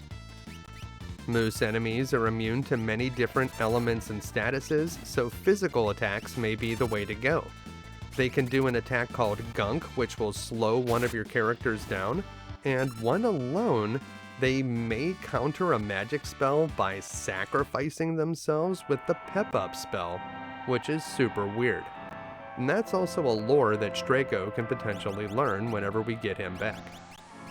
Before we head into Daryl's tomb, which is a lengthy dungeon, we will use a tent to restore our HPs and MPs, and then we're going to change around our relics because there are many monsters in here that can inflict the zombie status, so we'll want to use things like a ribbon or an amulet to prevent that. The zombie status is a lot like confusion, but much worse. It persists after the battle is over and is much harder to recover from. Here in front of this rocky mound, Setzer says a few words and then opens the tomb. Did you ever notice that when Setzer talks about Daryl, he spells her name D-A-R-Y-L, but here when you get inside they spell it D-A-R-I-L-L? Kinda weird. Also weird is that in this first room, there are 2 unique monsters that you can only meet here, and one of them is this Osteosaur. Osteosaurs are undead, just as they appear, and they are weak against fire, holy, and healing, and every other turn they have a 1 in 3 chance of using their fossil attack, which could turn one of your characters into a zombie. So make sure you have those zombie protecting relics. Before we move deeper into the dungeon, we'll switch around a few espers, and we should definitely move Setzer out of the front row. His attacks will deal the same amount of damage in the back row, and he will take less damage from enemies back there. Leaving that first room behind means we won't see osteosaurs for the rest of the dungeon, but we'll see these enemies quite often. This is a Mad Oscar and an Exo-Ray. The Mad Oscars carry on the tradition of the Marlboro enemies, and on their second turn they can use a move called Sour Mouth, which will inflict a ton of statuses on one of your characters, including Imp, Sap, Poison, Silence, and Confusion. Sour Mouth is a lore that Strago can learn, and those Mad Oscars are weak against fire magic. And here we have a Power Demon. Power Demons are another undead weak against fire, holy, and healing. These guys on their second turn have a 1 in 3 chance of using Daze Dance, which can drain hit points from your characters, and on their third turn there's a 1 in 3 chance of trying to inflict zombie with Soul Out. In this chest we'll find the Crystal Mail, which is a nice upgrade for our armor with 72 defense and 49 magic defense. And down in the basement we'll find the Czarina Gown, which is an armor that only Realm can wear, even if you have a Merit Award, and it provides 70 defense, 64 magic defense, +1 vigor, +2 speed, +2 stamina, and +3 magic power. We need to flip a switch to open a door in this room, so we'll do that, and before we can head back out, we've encountered a power demon with 2 Exo-Rays. Exo-Rays are undead plants, and they're weak against fire, holy, and healing magic. On each of their turns, they have a 1 in 3 chance of using Doom Pollen, which will try to zombify one of your characters. If you leave an Exo-Ray alone on the battlefield, it has a 1 in 3 chance of using Virite, a very nasty attack that can poison your entire party. As we head back, you may notice that there's something over here on the right, and you can go through the wall to find a hidden chest containing the Experience Egg. Now you may be wondering, how would you know that that's there? And I'm glad that you asked, because there's a puzzle you can solve in this dungeon to reveal it. Before we can solve that mystery, we're faced with 3 Exo-Rays, and one of them tried to use Doom Pollen, but because our characters are using relics that prevent the zombie status, it was a miss. Sabin's Fire Dance cleared them out by exploiting their weakness to fire, and with that, we'll continue on. The door that the switch unlocked is in the upper right corner, so that's where we're going to head now. And as we enter the door, it seems that we've encountered another set of enemies. Here we have the Mad Oscar and the Exo-Ray again. Fire magics work great against both of these plant-type monsters, and ideally we want to get rid of the Mad Oscar before it reaches its second turn, so it can't use that Sour Mouth attack. If one of these monsters survives to its third turn, it has a 1 in 3 chance of using the Drool attack, which can inflict sap, but that is nowhere near as bad as Sour Mouth. Setzer leveled up, and we had him using the Zone Seek Esper so he could get that bonus, and we can take a look at his status now. He's up to 31 magic power, but that does put him pretty far off from our other characters at the moment. Interact with that tombstone to open a hidden door, and this will take us to a back room with a switch.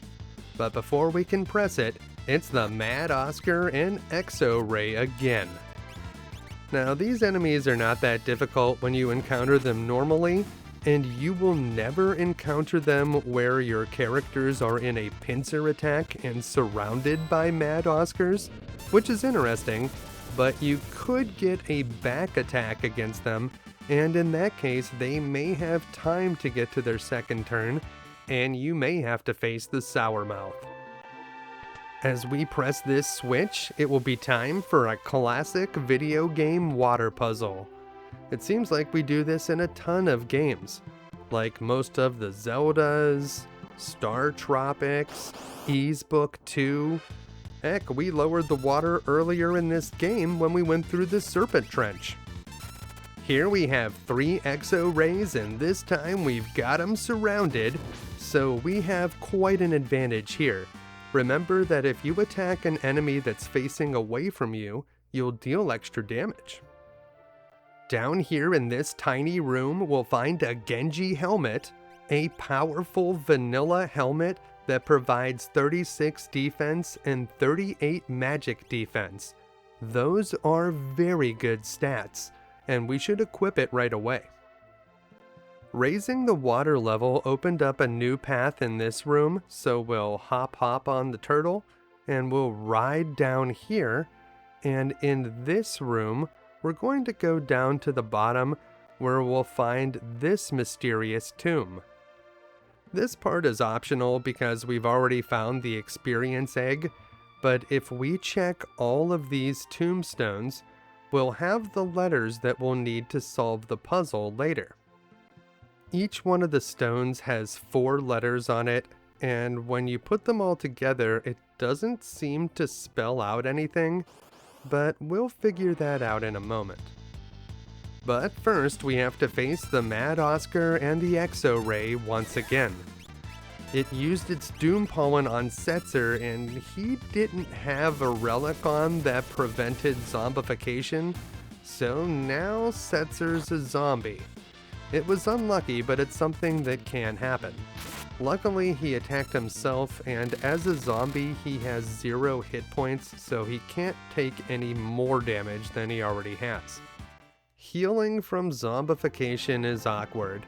We need to use a Revivify item.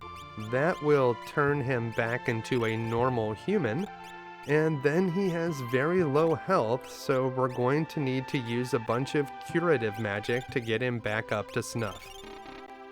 So yeah, zombie can be pretty bad, and we only have so many ribbons and amulets right now. The next thing we need to do is raise this water level and ride that turtle, but let's finish solving that puzzle first. This part, of course, is optional. We haven't been to the tomb's upper left room yet, so we'll head there now, and this tombstone is blank. Now we need to carve the letters in the appropriate order. Choose the bottom one first, then the top, followed by QSSI, and the message spells out, "The world is square, but backwards." So for all you people that thought the world was round, well, this game just confirmed that it is in fact a square. Once you solve the puzzle, the game tells you how to get the experience egg, but because we have it already, you know for sure that you don't need to complete the puzzle to be able to get the prize. We've seen a singular power demon before, so you won't be surprised to see that we're going to kill it with fire, because that is a great way to get rid of that guy. Now we're going to head back the way that we need to go, but if you're wondering what that experience egg we got does, well, it's a relic that doubles the wearer's experience points. So we don't want to use it right now when we're not trying to gain a bunch of levels, but later on when we want to do some power leveling, it's going to be a very useful relic to have. As we pass through this hallway, we see a save point. Perfect! But first, we're faced with 2 exo rays and a power demon. This time the power demon used its Daze Dance and it didn't deal any damage, I suppose because the power demon hadn't taken any damage yet to heal. Nice one, power demon. Sabin's Fire Dance did most of the heavy lifting, and a quick melee attack from Celis finished the battle. And now we'll be able to save our game, and we can even use a tent to restore our character's hit points and magic points. It'll even take care of status ailments, including death. We will save the game, and before you open the treasure chest on the left, the one that's labeled 1 on the map, make sure someone has the Shoat Esper, because boss music is playing, and this monster looks like it could be dangerous, but Shoat can kill it in a single spell. The Shoat Esper will petrify the shell of the monster, and although it misses the head, you only need to defeat one part of this boss to kill it. Well, it's not exactly a boss per se, it's a monster in a box. But once the presenter is defeated, we should be able to get the Dragon Claws, which is a nice weapon for Sabin. The Dragon Claw not only has 188 power, but it also increases Sabin's vigor by 2 and magic power by 1, and getting stat boosts like that on a weapon is very powerful. Sabin mostly uses his Blitz attacks, so it's arguable that a weapon with 0 battle power but good stat boosts would be worth wearing.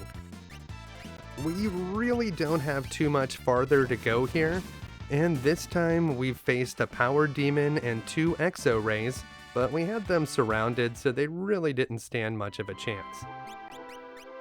We will switch around a few espers, giving Sabin Zone Seek so that he will get some good pluses out of his next level up, and we'll switch Celis over to Phantom so that she can learn the Vanish spell. The other chest in this area contains the Man-Eater, which is a Dirk-type weapon, and it only has 146 battle power, but it deals double damage to human-type characters, so it does have its uses. Make sure to pick it up before you head through the door. Mad Oscars are unable to surround us, but we are certainly able to surround them, and when we have that kind of advantage, well, this battle was over quite quickly. And that brings us to the final room of the tomb. There are enemies here, so watch out for those, but when you get to the middle here, we're going to switch around some of our relics for the next boss fight. Celis's runic ability will be critical to our strategy here, so give her the running shoes to grant her the haste status, and make sure she's equipped with a proper sword. This boss is called Dullahan. Dullahan always starts out with level ? Pearl, a very strange spell that deals holy damage to characters whose level is a multiple of the last number in the amount of gold pieces you have. Yeah, don't worry about doing a bunch of math.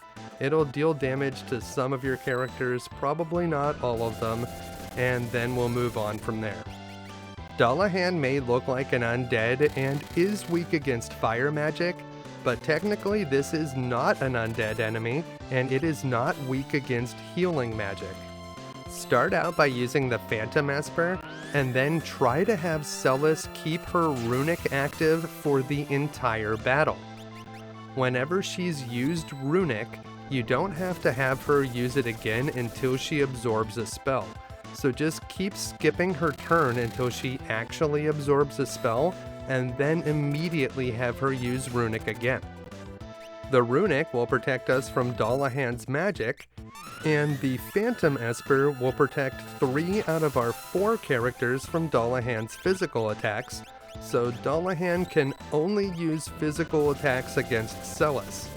We can keep Celis alive by using curative items, and we'll have our other characters attack by using basic attacks, blitz, and tools, anything that will not be absorbed by runic, so don't cast your own magic.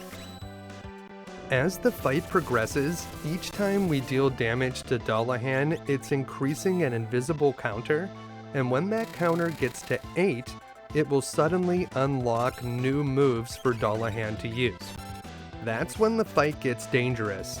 There's a chance that Dullahan could use Absolute Zero, which Celis would not be able to absorb, and that would take down our shields, making us vulnerable. If that happens, we just need to try to finish the battle as quickly as possible, so switch everyone to full attack mode unless you really need to heal. As it stands though, we're getting a lot of free beats on this guy, and by the time it switches over to phase 2 of the battle, it should not have a ton of health left. As usual, Edgar's drill is very good here because it ignores defense, so it deals big damage, and Sabin's fire dance has a fire elemental property, but it is not absorbed by runic. We're just going to have Setzer attack, and if Celis needs healing, he should be the one to use an X potion on her. That strategy works pretty well, but there may be a better way to defeat Dullahan. You may recall from the previous part of this guide that many of the bosses in this game can be defeated by draining their MP down to 0, and Dullahan is one of them. Even better, Dullahan has less than 1800 magic points, so it won't take too many castings of the Rasp spell to take this guy down to nothing. When all 4 characters cast Rasp in a single round, it deals around 600 magic points worth of damage to Dullahan right now, so it's going to take about 3 rounds to defeat the boss in this way. If you take a good beating, especially if the level ? Pearl spell does not work out in your favor, you may need to do 1 round of curing. I would recommend just using Cure 2 on the entire party, but you may be able to get away with just casting the Rasp spells if you're not too concerned about taking much damage. By doing the battle this way, we can avoid the phase 2 part of the fight, and that's going to make it a whole lot safer. Also, most of our characters probably will know Rasp without us even trying to teach it, because you learn it from the Zone Seek Esper, which we've been equipping to characters just to get the level up bonus. And it teaches Rasp at times 20, so there's a good chance that your characters will know it without any effort at all. Just a couple more rounds of Rasp should do it, and we'll be able to send this guy to the great beyond. And that's it, we've defeated Dullahan again, but maybe there's an even better way to beat this guy. What if we used the Joker Doom trick? With Setzer in our party, if you're good at it, we can manipulate his slots ability. We want to make sure that one of our characters uses an echo screen, and then he's going to activate the slots as the echo screen is doing its animation. Now we're just going to keep pausing the game over and over again until we see a chocobo right below the 7, and we're going to unpause and hit the button very quickly. And we're looking for the same thing on the second reel. On the third reel, we're looking for this airship with the gray dragon directly above it. You'll unpause and press the button very quickly again, and if you did it perfectly, you can one-shot this guy with Joker Doom. That takes a little bit of practice, but if you get good at it, it's a very powerful trick. Joker Doom is a fun and flashy way to defeat this boss, but if you are really struggling with this guy, the easiest way to defeat it by far is to use Vanish Doom. The boss is not immune to the Vanish spell, and once it has disappeared, the Doom can't miss. So yeah, we're taking a nice 3 here, which seems bad in general, but once the Doom resolves, the battle is over, and we have won. So if you can't beat this guy any other way, consider using Vanish Doom. And that was 4 different ways to defeat Dullahan, so I hope that you don't have any more problems with that boss after seeing that demonstration. Once Dullahan is defeated, we can head through this door, where we'll see a touching scene about Setzer's past. Before he was into abducting opera singers, Setzer was in love with a woman named Daryl, and it's easy to see why. Daryl seems very cool. As we descend the stairs into the deepest, darkest part of the tomb, we take a walk through Setzer's memories. Daryl tells Setzer that he can have her airship, the Falcon, if anything were to ever happen to her, and then he challenges her to a race. All around the world they flew, going faster and faster over the world of balance. The sun was shining bright, and the two were having a great time. Setzer just laughed as Daryl surged into the lead. There's nothing like flying. But Daryl had been holding back, and after a loud boast, suddenly zipped off into the distance. The Blackjack was fast, but it was no match for Daryl's airship, the Falcon. Daryl had a dream. She wanted to break every record and be known as the woman who flew closest to the stars. Before she zipped off out of sight, Setzer told Daryl that he would wait for her at sunset. But Daryl never showed. As he sat there alone on that mountaintop, Setzer's heart was broken. He thought that Daryl had left him behind. And his heart would be broken again a year later, when the wreck of the Falcon was found in a distant land. Setzer fully restored the Falcon, but the memories were too hard to bear. He could no longer even look at the ship, so he put it to rest down below Daryl's tomb. When Setzer put the Falcon in storage, he thought it was being retired forever, but now it just might save us. This is what Daryl would have wanted. Using the Falcon to take on Kefka, it may not have been her original dream, but saving the world, I think that's a dream that she could get behind. Now that we have our airship back, we could go to Kefka's tower, but we'll need to split up into 3 groups to do that, and the enemies there are very powerful, so we would get totally wrecked. There's a lot of other things we should probably do first. A white bird flies by the side of the ship. Is that one of those carrier pigeons? It seems to be heading towards a small town. Celis suggests that we do a Sesame Street the movie and follow that bird. So yeah, we could do that, but before we get into anything else, there was one enemy at Daryl's tomb that we never encountered, so let's just head back there really quick and see if we can bump into an Orog. Just like the Osteosaur that we fought, the Orogs are only in the very first room of the tomb, so we're going to look around here and see if we can encounter some. We should have a decent chance of running into an Orog.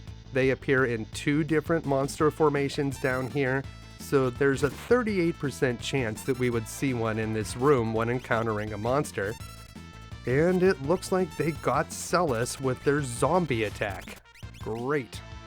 These Orogs are undead enemies weak against fire, holy, and healing, and they frequently use their Zombite attack, as you can see here, which inflicts the zombie status. The fire dance made short work of those guys, but we will need to do a little bit of healing to fix up Celis. Of course, now that we have the airship, there is no free inn on the Falcon like there was on the Blackjack, but we could just head over to Figaro Castle, where we can use an inn for free there. Now that we have the Falcon, there are actually many places in the world of Ruin that we can stay for free, so we shouldn't have to pay for an inn very often unless we're doing it just out of convenience. So we'll head up here and get a good night's rest before we regroup in the morning, and then we can decide what we're going to do next, now that we could do pretty much anything. So now that we have this airship, where should we go first? Well, beyond defeating Kefka, our primary objective is to get all of our characters back. We would love to get Locke back, because not only is his ability to steal things from enemies very useful, he's also the key to getting some very powerful items. Now, unfortunately, getting lockback involves doing a very complex dungeon that we may not be ready for yet, so we're going to do some easier tasks first. You can't land an airship on the desert, so we were attacked by 3 Maligas on the way back to the Falcon, but we should be able to wipe those out easily, and with an extra melee attack from Celis, we were able to finish the battle. I think Sabin's fire dance wasn't powerful enough because he's still equipped with relics from the previous dungeon, so let's give him a second pair of earrings. We'll give Celis back the ribbon, and I think that Setzer is fine. We may want to take the sprint shoes off of Edgar, but we're going to be going to some towns and little villages right now, so we'll leave them on for the moment. We have a ton of options, but the very first thing we're going to do is get the Bums Rush. So you want to fly up here to this spot near the top of the map, and you'll see this strange formation of trees. Go to the tree in the middle, and when we bring Sabin to this small cabin, Duncan will pop out. Sabin is relieved to see that Duncan survived the apocalypse, but of course he did. This guy is never truly dead. In truth, Duncan will probably outlive all of us. But in any case, he begins to train Sabin in the ultimate Blitz technique, the Bum Rush. Sabin would naturally learn the Bum Rush at level 70, so we're gonna take, more than 40 levels off of that by meeting with Duncan here. The Bum Rush is extremely powerful with 128 magic power, much more powerful than Sabin's second most powerful Blitz, which only has 78. The Bum Rush is a magical attack, so you'll get more juice out of it by equipping Sabin with relics like earrings and by raising his magic power. The Bum Rush only has 2 downsides. Number 1, it only hits a single enemy and it will choose that enemy at random if there are multiple on the screen. And number 2, to execute it, you need to do a full circle on the control pad, starting with left and going around clockwise until you get back to left again. If you come to this cabin before getting the Bum Rush without Sabin in your party, you'll see that Duncan is doing this exercise routine. Whenever you go to the menu and then exit, he'll start the routine over again, so if you let him take a jump to the right and then go to the menu, he'll keep taking jumps to the right if you keep stopping and starting his routine, and eventually he'll go so far off the screen that he'll disappear. Weird. Not a very useful trick, but a fun one, and if you're having trouble getting Sabin out of your party, you just need to go to the Phoenix Cave and use the hook to leave. That will force a party change. Well, the bird that we saw suggested that we should visit this small town, and it turns out this is Maranda. Maranda was a trashy town back in the world of Balance, but here in the world of Ruin, it's one of the nicer places that we visited. The inn here costs 200 gold pieces, which is quite a bit, no thank you. But this man in the upper right corner tells us that he is a former thief, and his accomplice used to mumble something in his sleep about a hidden secret to the right of a treasure chest. Interesting.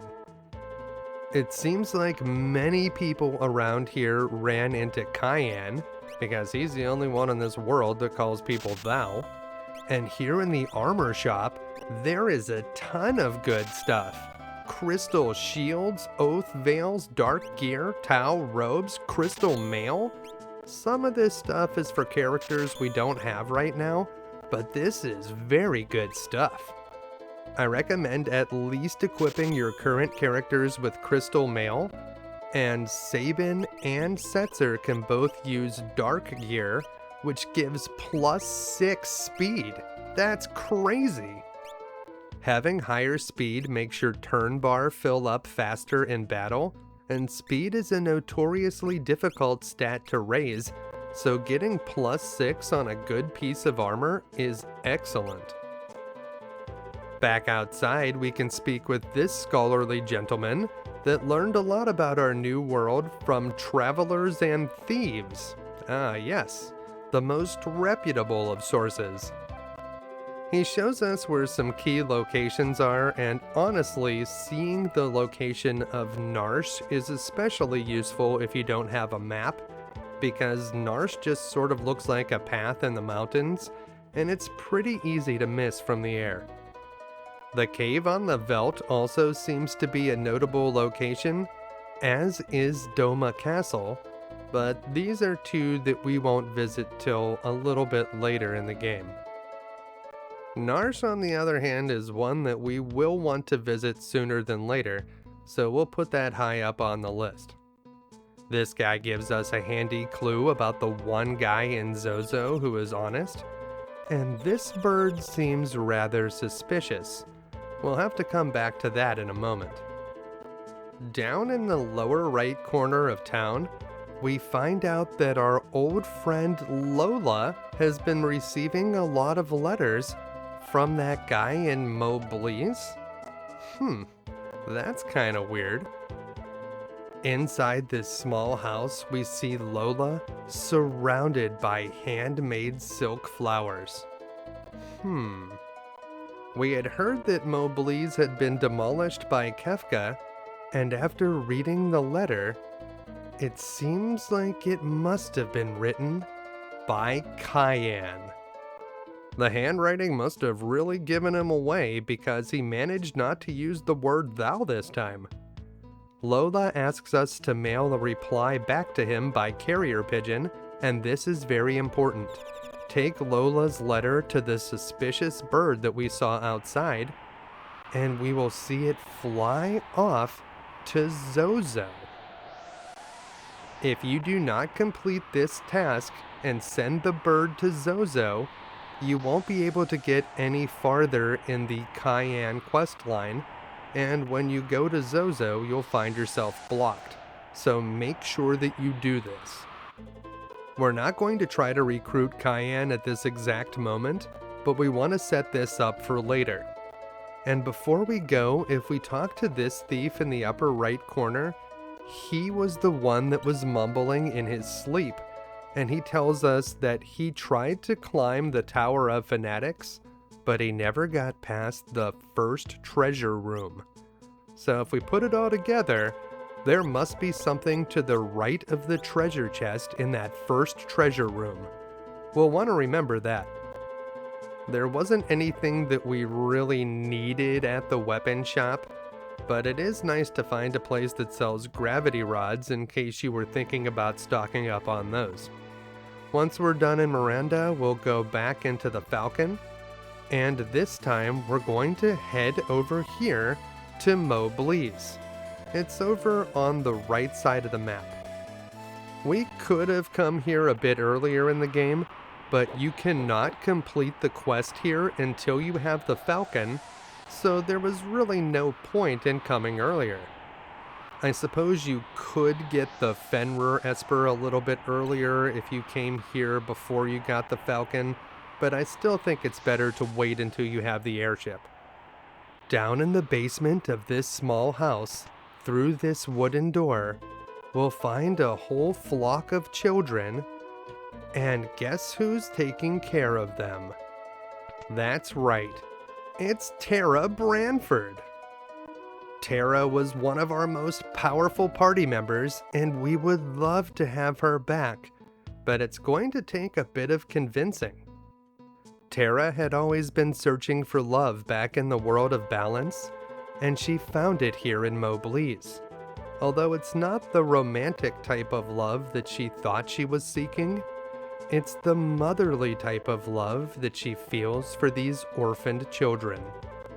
From talking to the kids, it seems that when Kefka's light of judgment hit this town, almost all of the adults were killed. Only Dwayne and Katerin were left behind. Dwayne seems very upset that we came into this village and tried to recruit Terra to our cause. Katerin is pregnant, and the couple seems to be barely holding it together. Terra has been taking care of the children, and has made a huge difference here in Mobliz. As we talk to Terra, she shows us what happened here when Kefka's light of judgment hit the town. The adults tried to usher the children to safety, and in doing so, they put themselves in a terrible position. When a huge crack opened up in the ground, they were standing directly on top of it. What are the odds? The children watched in horror as the ground swallowed up their parents. Those kids are going to need therapy. When Terra arrived on the scene, the town was in disarray. She knew that she was needed, and she knew that she could make a difference. Suddenly, Dwayne bursts into the room and loudly tells us that we can't take Terra away. Katerin explains, "It's just that if Terra goes, she takes with her the very spirit of our survival. So, there's that." The children of Mobliz may genuinely need Terra's help, but we need her too.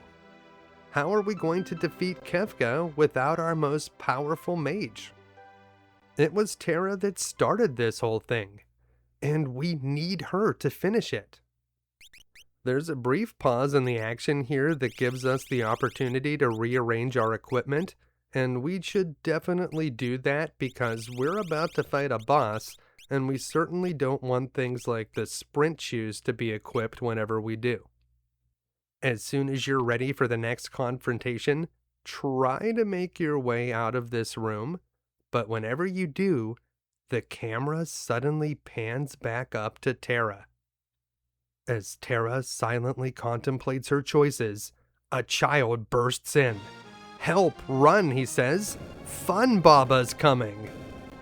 Phunbaba is one of those terrible demons that was released when the world went to ruin, and now he's the next boss. In this first battle, Terra has no equipment and really no chance against this guy. Unless she knows both the Vanish and Doom spells, you really just want this battle to end as quickly as possible. The fastest way to end this battle is to use some powerful magic on Terra herself, and even if you did have Vanish Doom, the result would be exactly the same. Terra collapses, and Edgar rushes to her aid. Now that we get to fight Phunbaba with our full party, the tables have turned. We only need to deal about 5,500 damage to this boss to make it flee, so if we use Sabin's Bum Rush, that should be enough on its own. If you can't do the full circle, you can press left, left, up, up, right, right, down, down, left. That's another way you can do the Bum Rush. So either way that you do it, Phunbaba will flee, and then we'll be back down into the village. Terra lies in bed, embarrassed and depressed about her performance when she tried to solo that last boss without any equipment. Come on, Terra. That guy was a demon that crawled out of the core of the earth when the apocalypse came through. I think you're being a little bit hard on yourself. Until you have the Falcon aircraft, this is all the farther we'll be able to get on Terra's quest. But before we go, we do get one reward, the Fenrir Magicite. Fenrir is the only Esper that teaches the X-Zone spell, which is a mass doom spell that tries to target all of the enemies. Fenrir's summon spell is called Moonsong. It's similar to the Phantom Summon. This one costs 70 magic points, and it grants all of your characters the Image status, which is slightly different from Clear. Image also makes physical attacks miss your characters, but it doesn't automatically go away whenever they get hit with a spell. Instead, whenever it makes you dodge a physical attack, there's a 25% chance that you will lose the Image status. Possibly the best thing about Fenrir is its level up bonus, which gives you an extra 30% magic points. You naturally gain magic points whenever you level up, and you probably don't need to have a ton of them, but if you want more MP, this Esper can help you with that. To progress the story, we simply need to leave the town and then re-enter. It's also a good idea to use the free inn in the relic shop because we will be fighting Phunbaba again. This time when we head down into the basement, it seems that Katerin is gone, and so is Terra. We can talk to the children to get some more information. If we read between the lines here a little bit, we can tell that Katerin is due to deliver the baby any time now, and it seems that Dwayne was also being a bit of a jerk. None of them are down here, so we're going to need to look somewhere else. Perhaps in that other building that we haven't visited yet? The one that has the entrance labeled C on the map. As a clue, whenever we enter this building, a small dog goes into the upper left corner of the room and disappears. That's because there's a passage behind this bookcase. We're greeted by Terra down here in this hidden basement, and then she very casually tells us that Katerin is going into labor. No big deal. Dwayne has not been handling the transition to fatherhood very well, but he tries to make up for it here at the last minute and comes downstairs to apologize. Katerin turns to face Dwayne and seems to be considering his apology, when suddenly there's a loud shake from outside. A child rushes in. It seems that Phunbaba's back again. Dwayne and Terra will hang back and help with the delivery while we take care of the monster. It's time to save this village once and for all. But before that, we can grab an ether in this pot. So we'll pick that up and head on outside. Luckily for us, Phunbaba is not very stealthy, and we're able to get outside in time to take him on. This is essentially the same boss that we fought last time, except now we need to deal around 10,000 damage to trigger the next phase of the fight. This guy is weak against poison magic and resistant to lightning, and it will use a lot of lightning type magic against us, as well as Blowfish, which it can use 1 and 3 times on its third turn. That will deal 1,000 damage to a character. And if it uses Solarplex, that's a physical attack that deals 3 times the normal physical attack damage. Whenever you see Baba Breath, which will remove 2 of your characters from the party, that means it's time for the next phase of the battle. Which 2 characters get removed is random, but we are going to be getting Terra back in her morphed form, so hopefully you'll be able to work with whoever's left. This will be our final battle with Phunbaba, and this time we need to go all the way. Terra will deal double damage with her magic or physical attacks in her morphed form, and if she knows the bio spell, she'll be able to deal big damage to the boss using it. Sabin's Bum Rush is still very good, and using Edgar's Drill to ignore the boss's defense is also a decent tactic.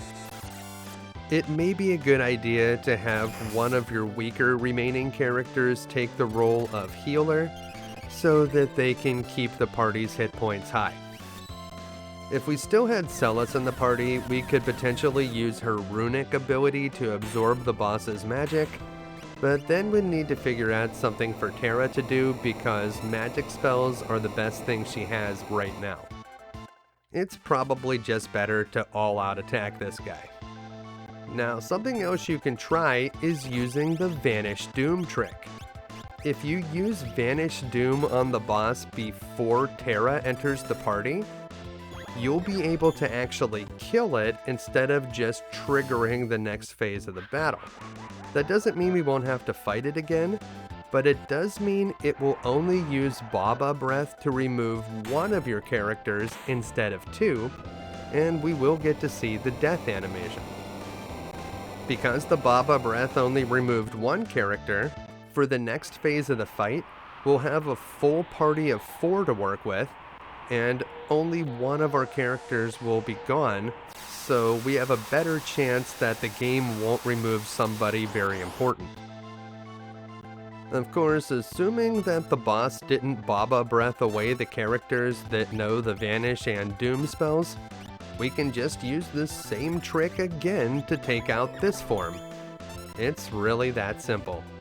So if you're having trouble with Phunbaba, well, that's another tactic you could potentially use. There are a handful of bosses in this game that are immune to the invisible status, but I would say on the whole, most of them are vulnerable to Vanish Doom. In the aftermath, the children pour out of the houses and surround our party. Then with a loud scream, Terra lands dramatically like a Marvel superhero. Edgar makes a rather insensitive comment about Terra being a monster again, and as she looks around at the children, she can see the fear in their eyes, and she bows her head.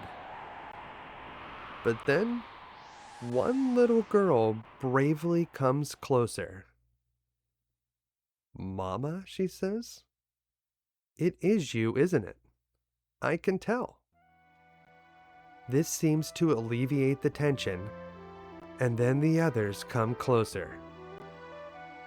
The Esper part of Terra may be terribly powerful, but she's a human too, and the children can see that. "I can fight," she says.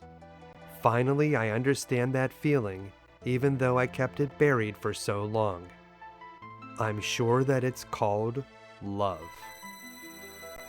Terra levitates into the air, and as magical power drips from her toes and hands, she tells Dwayne that Katerin needs her help, and that the children need to help out too. Terra promises to return one day, but now we must go to war.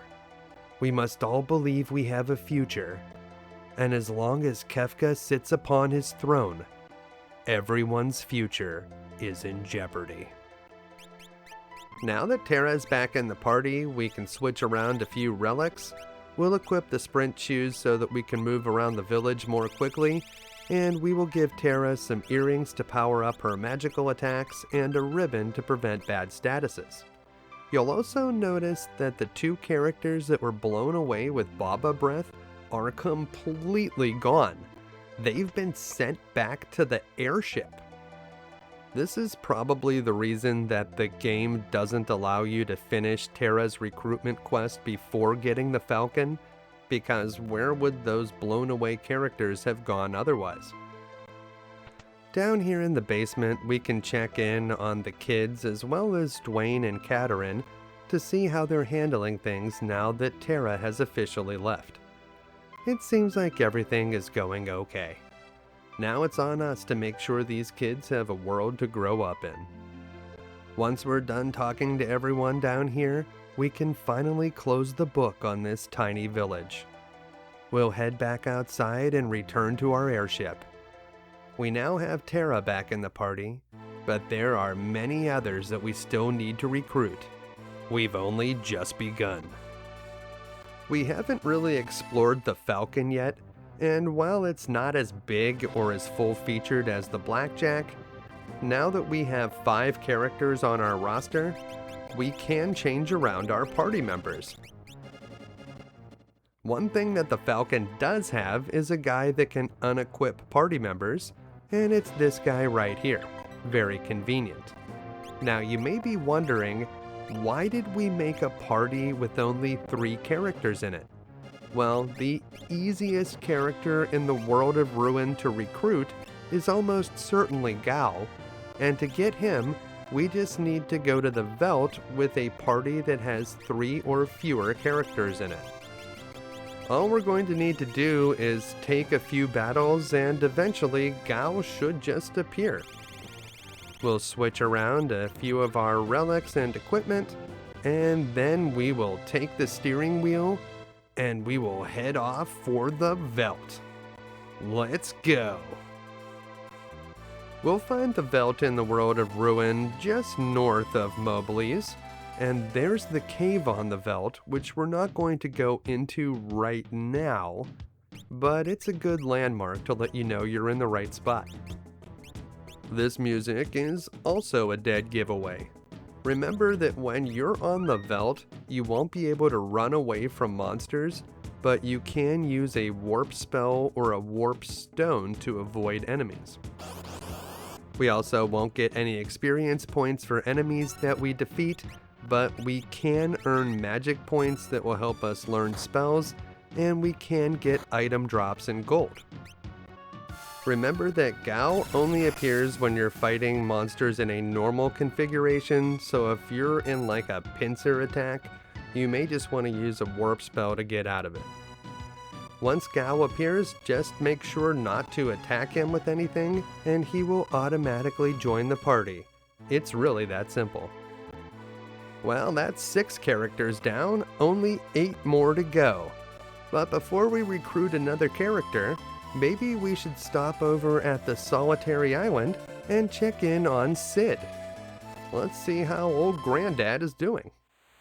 Now, if you let Sid die, he won't be here for us to visit, but that doesn't mean that you shouldn't come back to the Solitary Island.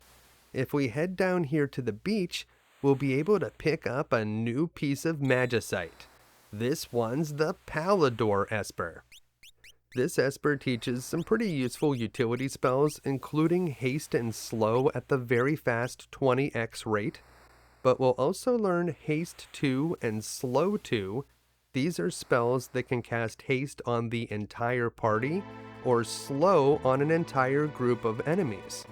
Also, the summon ability for Pallador makes the entire party do a jump attack, which can be very helpful for avoiding certain monster spells.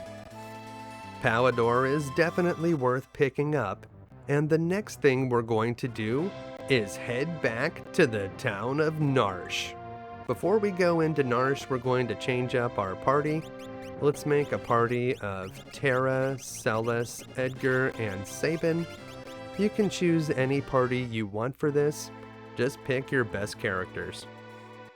Narshe has become overrun by monsters, so much like the city of Zozo, we will face enemy encounters even when we're just in the regular part of town. But we are not just going to stay in town. We'll be able to recruit 2 characters here, but to get them, we're going to have to go through the Narshe caves and some other caves that are connected to the Narshe area. So be ready for some dungeons as we lift off and then immediately land near the town of Narshe. So we're just going to touch down right over here. And that's Narshe. It's just sort of a squiggle in the mountains, but that's where we're going to go next. Change around an Esper or 2 here, maybe equip some different stuff. The Man-Eater could be good in this area because there are a number of humanoid monsters, and we will save the game before we enter. Narshe looks the same as it did before, but the vibe is off. There's no people in the streets, and most of the doors are locked. Luckily, the secret passage still works, and that's where we need to go. In this small passage, we're going to always encounter some combination of yellow or brown mag rotors. Would it have killed the developers to give these guys different names? They don't even look the same. In some ways, I suppose they are similar. Both types will use a physical attack on their first turn, and on their second turn, the yellow ones will use some sort of ice magic, either Ice 1 or Ice 2, and the brown ones would use fire magic, Fire 1 or Fire 2. As far as the monsters in this passage go, that encounter that we just saw with the 2 yellow mag rotors is much more common than the other one, which includes 2 brown mag rotors. So we'll work our way up here to the right, and whenever we get outside, there are different monsters out here. We need to climb up these stairs to get back into the caves, but first we'll face a test rider. When a test rider gets its turn, it always does a physical attack, but there's a 1 in 3 chance that it will do Gold Lance, which deals triple damage. The rider also has a 1 in 3 chance of countering anything you attack it with, but if you use a steal or capture ability against it, it has a 100% chance of countering that with Gold Lance. And while we don't have Locke in the party right now, this is something good to remember for the future. We'll switch a few espers around in anticipation of characters leveling up, and then we'll head back into the caves. This one is marked G on the map. Here we have the combination of wizards and sideshots. The wizards are certainly the more threatening of the two enemies here.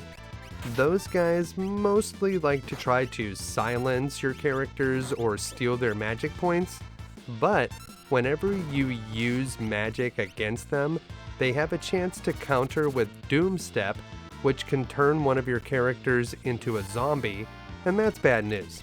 The wizards are weak against lightning and poison, while the sideshots are weak against ice. The sideshots are a lot less complex. They mostly just attack, but on their second turn they have a chance to try to drain some of your MP. Because of the Zone Seek Esper, Celis and Terra are both up to 58 magic power right now, and Sabin is rocking a very respectable 48, so our characters are getting insanely powerful. Between these two torches, we'll find the doorway that's labeled H on the map, and that takes us to the old security room, but the security system is no longer active. There are random monster encounters here though. Here we have 2 sideshots and 2 red wolves. The red wolves are very one-dimensional. They only do physical attacks, although occasionally they use rush, which deals 50% more damage. We used the fire dance here, which dealt big damage to the red wolves but actually healed the sideshots. But because we used it first, it didn't really set us back, and then a casting of Ice 2 against all the enemies was able to clear them out. The monsters can't gain more hit points than they started with, so as long as you haven't done any damage, healing them is not actually a setback. Here we have the sideshots and the wizards again, but this time we've got them surrounded. We're going to use our most powerful ice magic spells, which will quickly wipe out the sideshots. And this time we got 2 Doomstep counterattacks, which was very dangerous, but Celis is actually safe from those things because she's wearing a ribbon. The ribbon of course prevents zombification, so even if Celis hadn't blocked the second Doomstep, it still wouldn't have done anything. Here's the room where we fought our first multi-party battle. That seems so long ago right now. And since then, the room has become overrun with monsters, and here we have 3 wizards to fight. I like using Edgar's auto crossbow against these guys. With the help of the hero ring, it does decent damage, and it doesn't trigger any of the Doomstep counterattacks. And here we have Bolt, which should finish off all the enemies, but here we have the Doomsteps, and it looks like 2 of them tried to counter, but Celis was safe from it.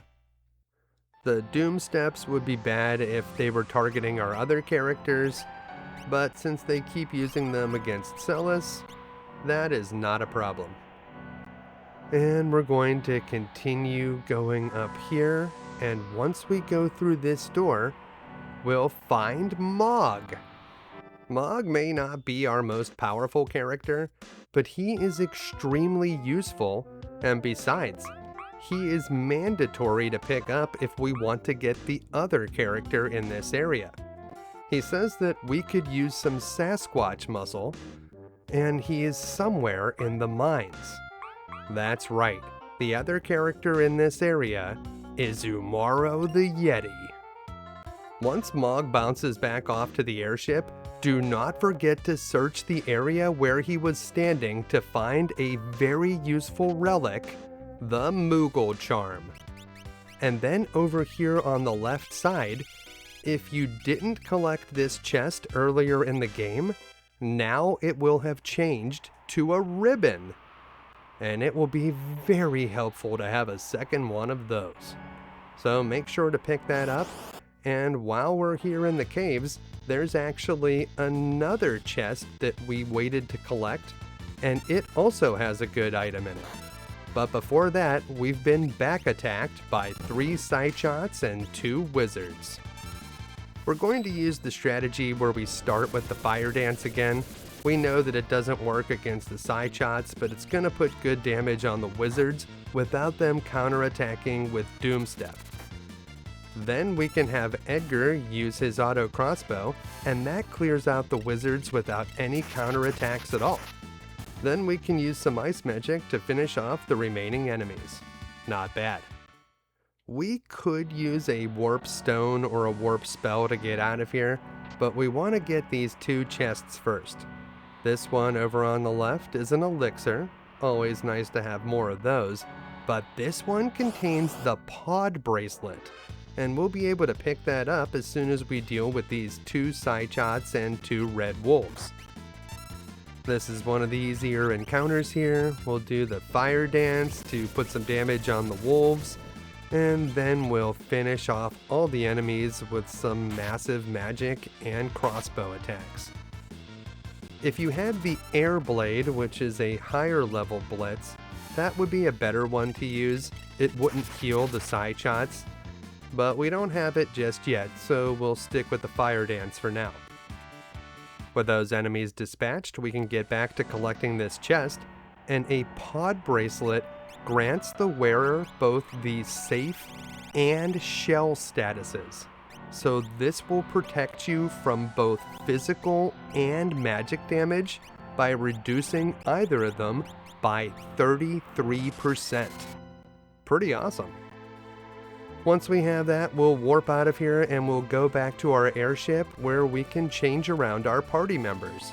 Remember, we need to have Mog to get the next character, so we will make sure to add him to our party. Mog's dances are kind of a mediocre special ability, especially considering that they occasionally can fail. But the real good thing about Mog is that Moogle charm that we picked up. It's a special relic that only Mog can wear, and while he has it equipped and he is in our party, we won't face any random monster encounters. None at all.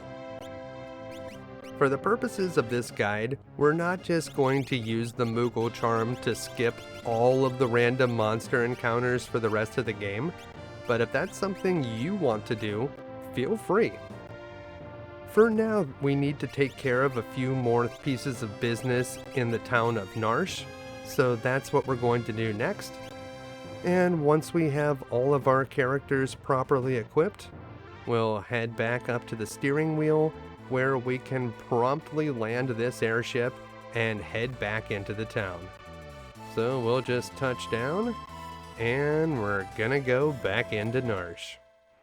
This time we're going to cut straight through the middle of town, and the only one out and about today is Lone Wolf the Pickpocket? How did you survive falling off of that cliff? Serious plot armor, I guess.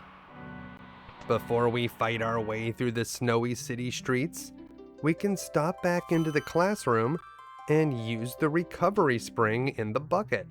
We can also save the game in here. Honestly, nothing's really changed here in the classroom. It's just as we left it before. So that's another good place in the world of Ruin where you can sort of get a free in effect. And once we're done in there, we'll head back outside where we've encountered a test rider. The monsters that you can encounter down here in the lower part of town are the same ones that we could have encountered when we were climbing around on the cliffs earlier. So we saw a test rider before, and it is still weak against poison magic, and Sabin's bum rush is still an excellent tactic we can use. We're not going to bother with the other buildings right now. Most of the buildings are locked, and somewhat ironically, the key we need is another lock. But we don't have him right now. Instead, we have to face 2 Nastodons. Nastodons are very simple enemies that are weak against fire magic, and they only do physical attacks. On their second turn and every other turn afterwards, there's a 1 in 3 chance that they will use Grab, which deals an extra 50% damage, but there's really no surprises with those guys. The two Nastodons is actually the most uncommon encounter in this area, and only appears 7% of the time. Test riders, on the other hand, are much more common, appearing around 31% of the time. Oh no, we messed up the Blitz! Well, this doesn't happen very often, but when you're doing more complicated Blitz techniques like the Bum Rush, it is possible to make a mistake, so it's a good idea to have a few more attacks queued up just to cover yourself if that happens. We're going to head up these wooden stairs and go into that first cave that we entered way back in the beginning of the game. The enemies have changed since before. It's the mag rotor combinations now, but we've seen the yellow and brown mag rotors already, so let's try out that Moogle charm. Paired up with the sprint shoes, we can get through these caves very quickly. You'll see that no monsters will attack us. As we cross this bridge outside, the monsters that we could encounter would be the normal town ones, but we're Moogle charming it, so we'll cut through this small cave and that will bring us up here, where we fought Kefka at the snowfield. Watch out for the ice dragon right now. We're not going to fight it at the moment. Instead, we want to save the game first. We can also use a tent here to recover our hit points and magic points, as well as fix up our statuses. That dragon is a boss, but there's another boss that we want to fight first. So we're going to save the game and we'll head up to the Narshe Cliffs, where we can encounter Tritok. Tritok is an Esper that's encased in ice, and as such, it's weak against fire magic. Mog doesn't currently know any fire magic, so we'll give him the Efreet Esper. At least he'll be able to use the Summon ability, which is a powerful fire magic attack. The Moogle charm has absolutely no effect in battle, and neither does the sprint shoes, so right before we fight the boss, we're going to want to switch up Mog's relics. The Esper glows from within its icy prison, bathing the area in a blue light, and then the battle begins. This boss has absurdly high physical defense, 254. It really doesn't get much higher than that. So if you're going to use physical attacks against this guy, they better be the kind that ignore defense, like Cayenne's Sword Tech level 1, or Edgar's Drill or Chainsaw. Sabin's Fire Dance works great here, as does normal fire magic. We're going to have Terra morph so that she can deal double damage with her spells, and when she casts Fire too, I think we're going to hit the damage cap. Let's see. Yep, there it is, 9999. A single attack cannot deal more than 9,999 damage in this game. You can deal more damage by doing multiple hits in a single turn, but no single shot will deal more damage than that. And as the Tritok Esper fades out of existence, we earn 7 magic points, and Mog mastered a new dance. Now, if you're having trouble defeating this guy, there is another way. Yep, this guy is vulnerable to Vanish magic, so Vanish Doom can remove it quite quickly. This could be a good tactic if you don't have a lot of characters that know fire magic. And there it is, Doom. We see the same animation whenever the boss dies from Vanish Doom. It slowly fades away, and once again we'll be able to reap the rewards. Now the big reward that we get here is the Tritok Esper, and this is one of the best ones in the game. Tritok teaches the spells of Fire 3, Ice 3, and Bolt 3, all at a 1x multiplier, so it takes a while to learn them, but this is one of the only ways to learn Tier 3 elemental magic. Even better, the level up bonus you get is magic power plus 2, so it's like an additional Zone Seek Esper. now we can have 2 characters equipped with an Esper that gives them that bonus. Tritalk's summon spell is called Tri-Dazer. It costs 68 magic points, and it will deal damage to all enemies, and this damage has fire, ice, and lightning elemental properties. It has a power of 110. Because of enemy resistances, I'm not sure that Tritalk is the best summon spell, but the rest of the package is very good. With a nice shiny piece of Magicite in our pocket, the next thing we're going to do is take on the Ice Dragon. So look for the Ice Dragon up here in the snowfield, and you'll just need to bump into it to trigger the fight. This creature doesn't look like much, but this boss music should tip you off that this is more than just a normal battle. You may not be surprised to find out that fire magic works well against the Ice Dragon, and you don't want to use ice attacks here. Sometimes this boss will use an attack called N-Cross, which can freeze your party members. A frozen party member will be stuck, and it'll take a while for the freeze to wear off.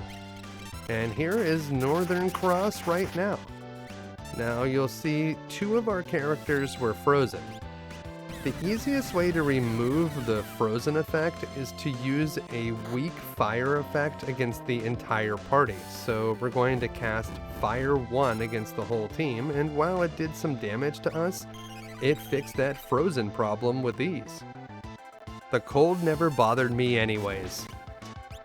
This boss also uses Absolute Zero, which we've seen before, and occasionally when it dies, it uses a spell called Surge, which deals big ice damage to the entire party. So you gotta watch out for that. After defeating the Ice Dragon, we see a message that says 7 dragons left. When we defeat all of the dragons, we'll get the Crusader Esper. But that'll take a while. For defeating the Ice Dragon, we got the Force Shield, which gives you a very nice bonus to magic blocking and magic defense.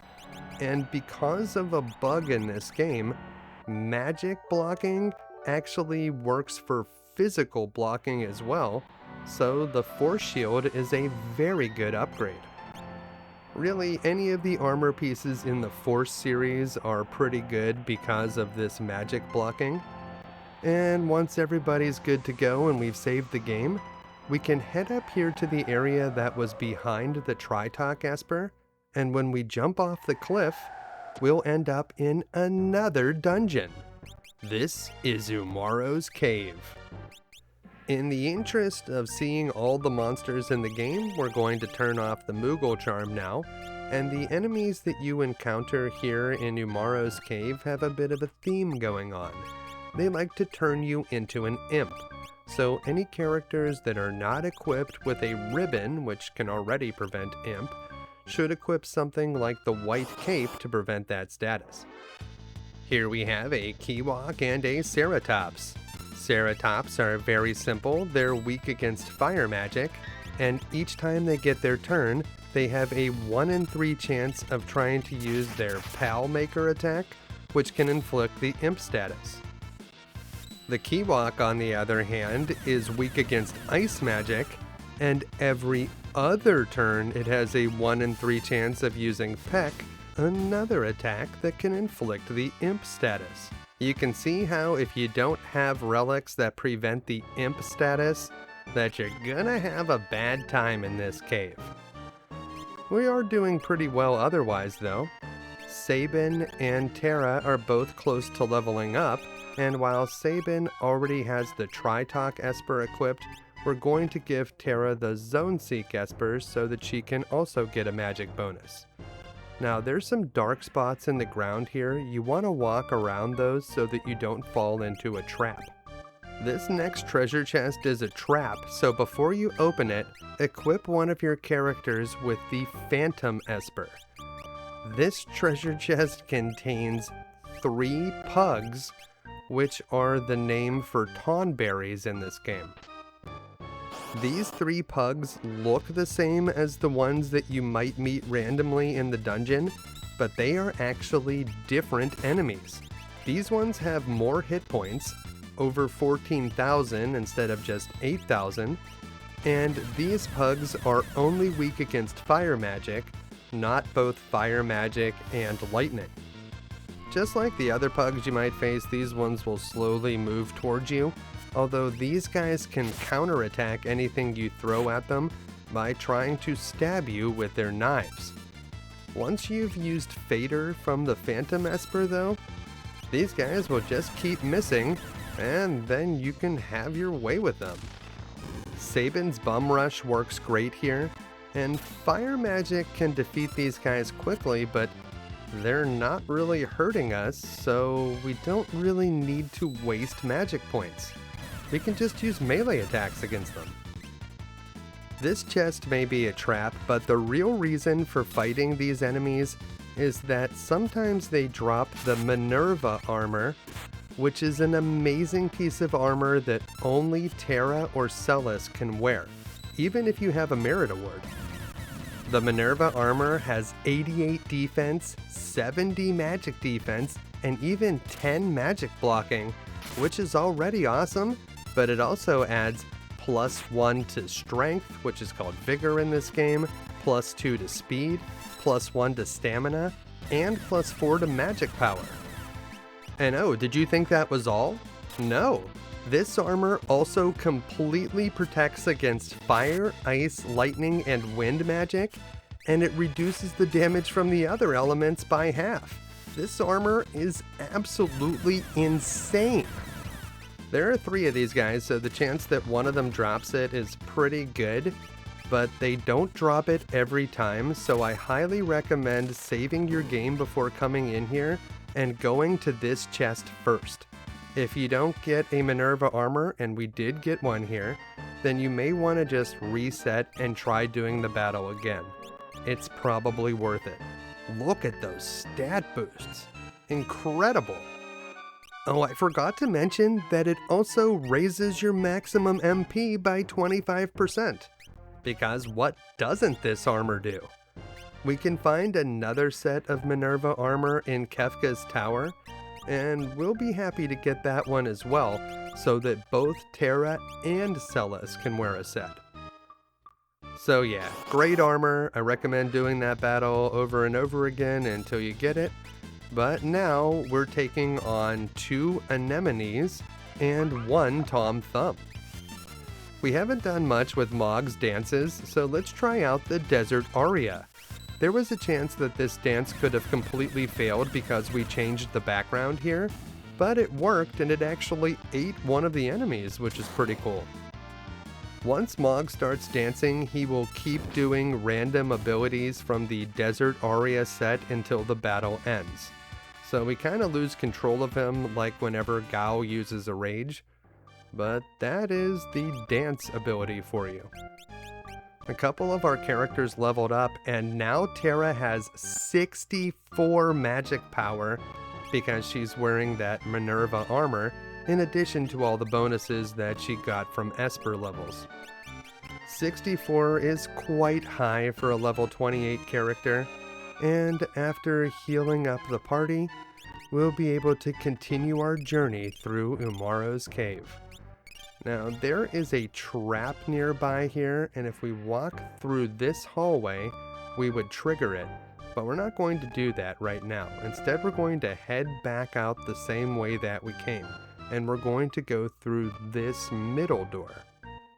Over here, we'll find the chest labeled number 2 on the map, and this one contains an X Ether, which can completely refill a character's magic power. Not a bad item. And here we have 4 more anemones to fight.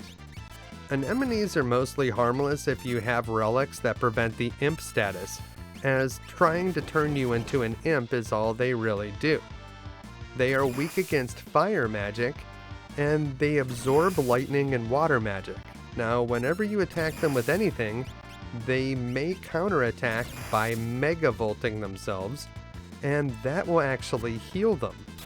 The only real danger with anemones is if you leave one of them alone on the battlefield, then it might use Gigavolt, which is a very powerful lightning attack, much more powerful than Megavolt. We were actually hit by it in a previous battle, but even that's really no match for Terra with her new Minerva armor.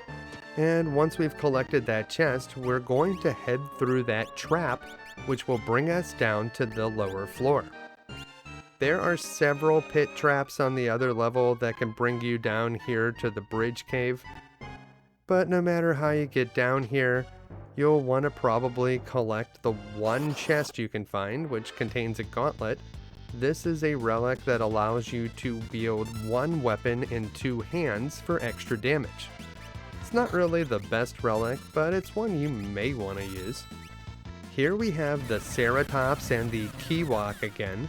This time the Ceratops tried to use its Pal Maker attack, which can turn one of us into an imp, but of course we're immune to that.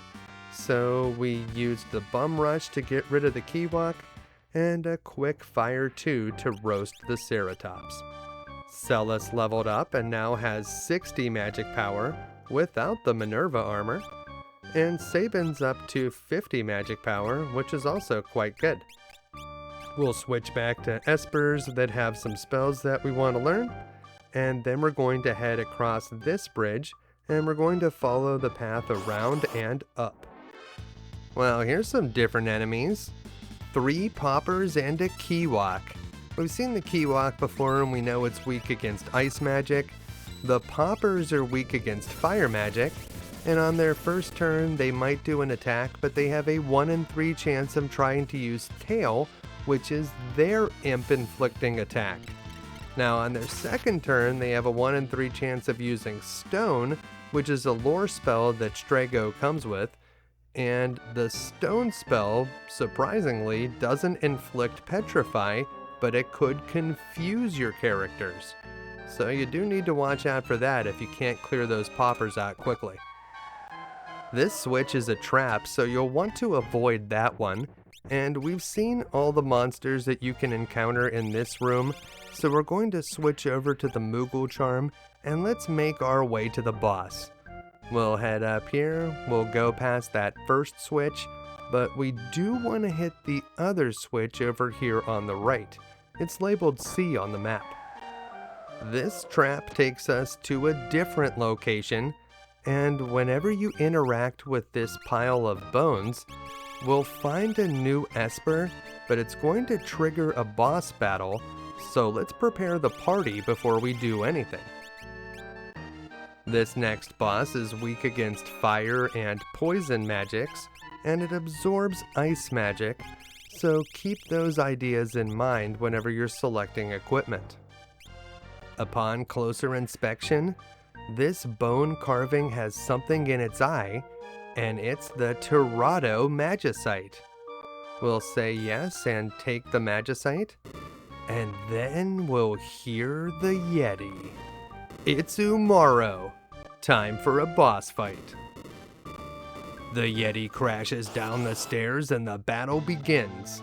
On each of Umaro's turns, he has an equal chance of using a regular attack, his tackle physical attack, which deals 3 times as much damage as the normal one, or casting a blizzard spell. We definitely want to hit this guy with the bio spell if we have it, because not only does it deal good damage when it initially hits the boss, but it will continue dealing damage throughout the battle. Fire spells also work great, as does Sabin's Bum Rush, and this guy only has a little over 17,000 hit points, so it actually does not take much to defeat it. One thing you should not do against this guy is use a green cherry on him. Now, I'm not sure why you would do that normally, but if you do, it will actually power up the boss.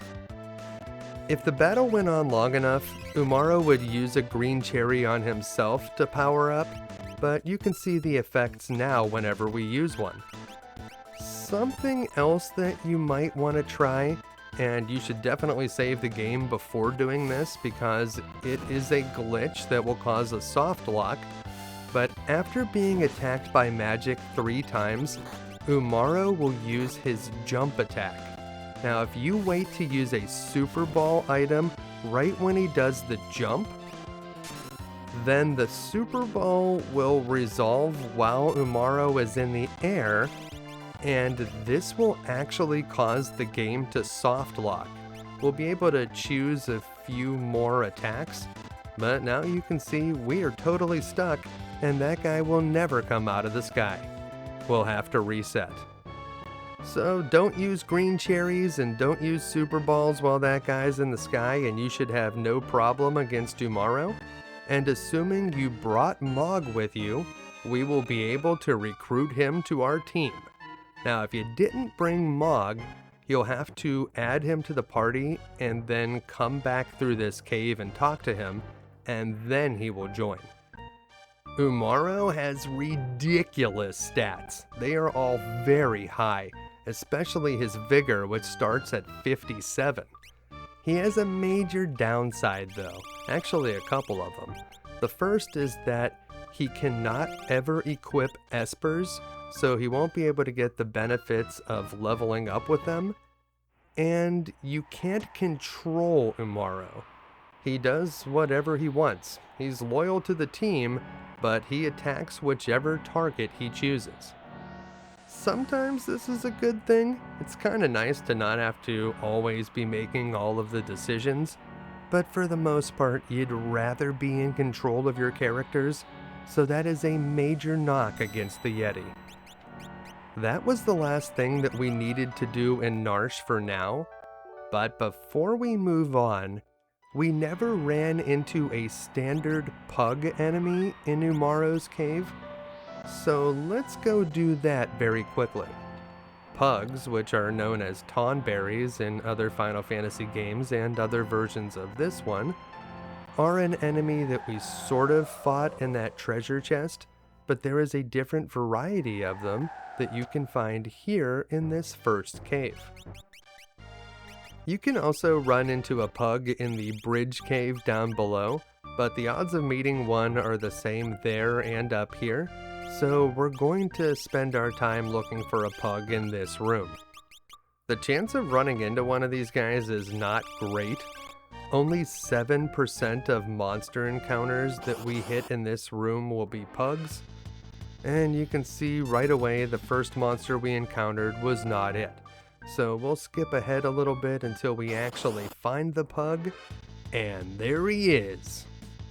Pugs like to start out by using Step Mine, which is a spell that Strago can learn. It's one of those lures, and it can deal big damage. Now, one of the best ways to deal with this guy is to turn it into an imp, and that will take a lot of its attacks out of play.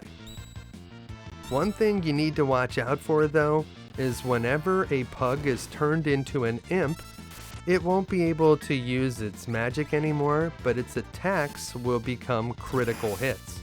So it will hit a little bit harder, but you can see it's not dealing a ton of damage, even though those hits are critical ones. With the pug effectively neutered by the imp spell, we can use Sabin's Bum Rush, Fire Magic, or Lightning Magic to finish it off. And now that we've encountered all of the enemies in Umaro's cave, let's get out of here. We'll have Celis cast the warp spell, and that will take us all the way outside near our airship. Before we move on to our next quest, we'll stop back into the classroom where we can heal up at the recovery spring, and then we'll leave Narshe behind, at least for now. The Moogle Charm and the Sprint Shoes will allow us to quickly get out of town without encountering any more monsters, and then we'll lift off in the Falcon. Let's go!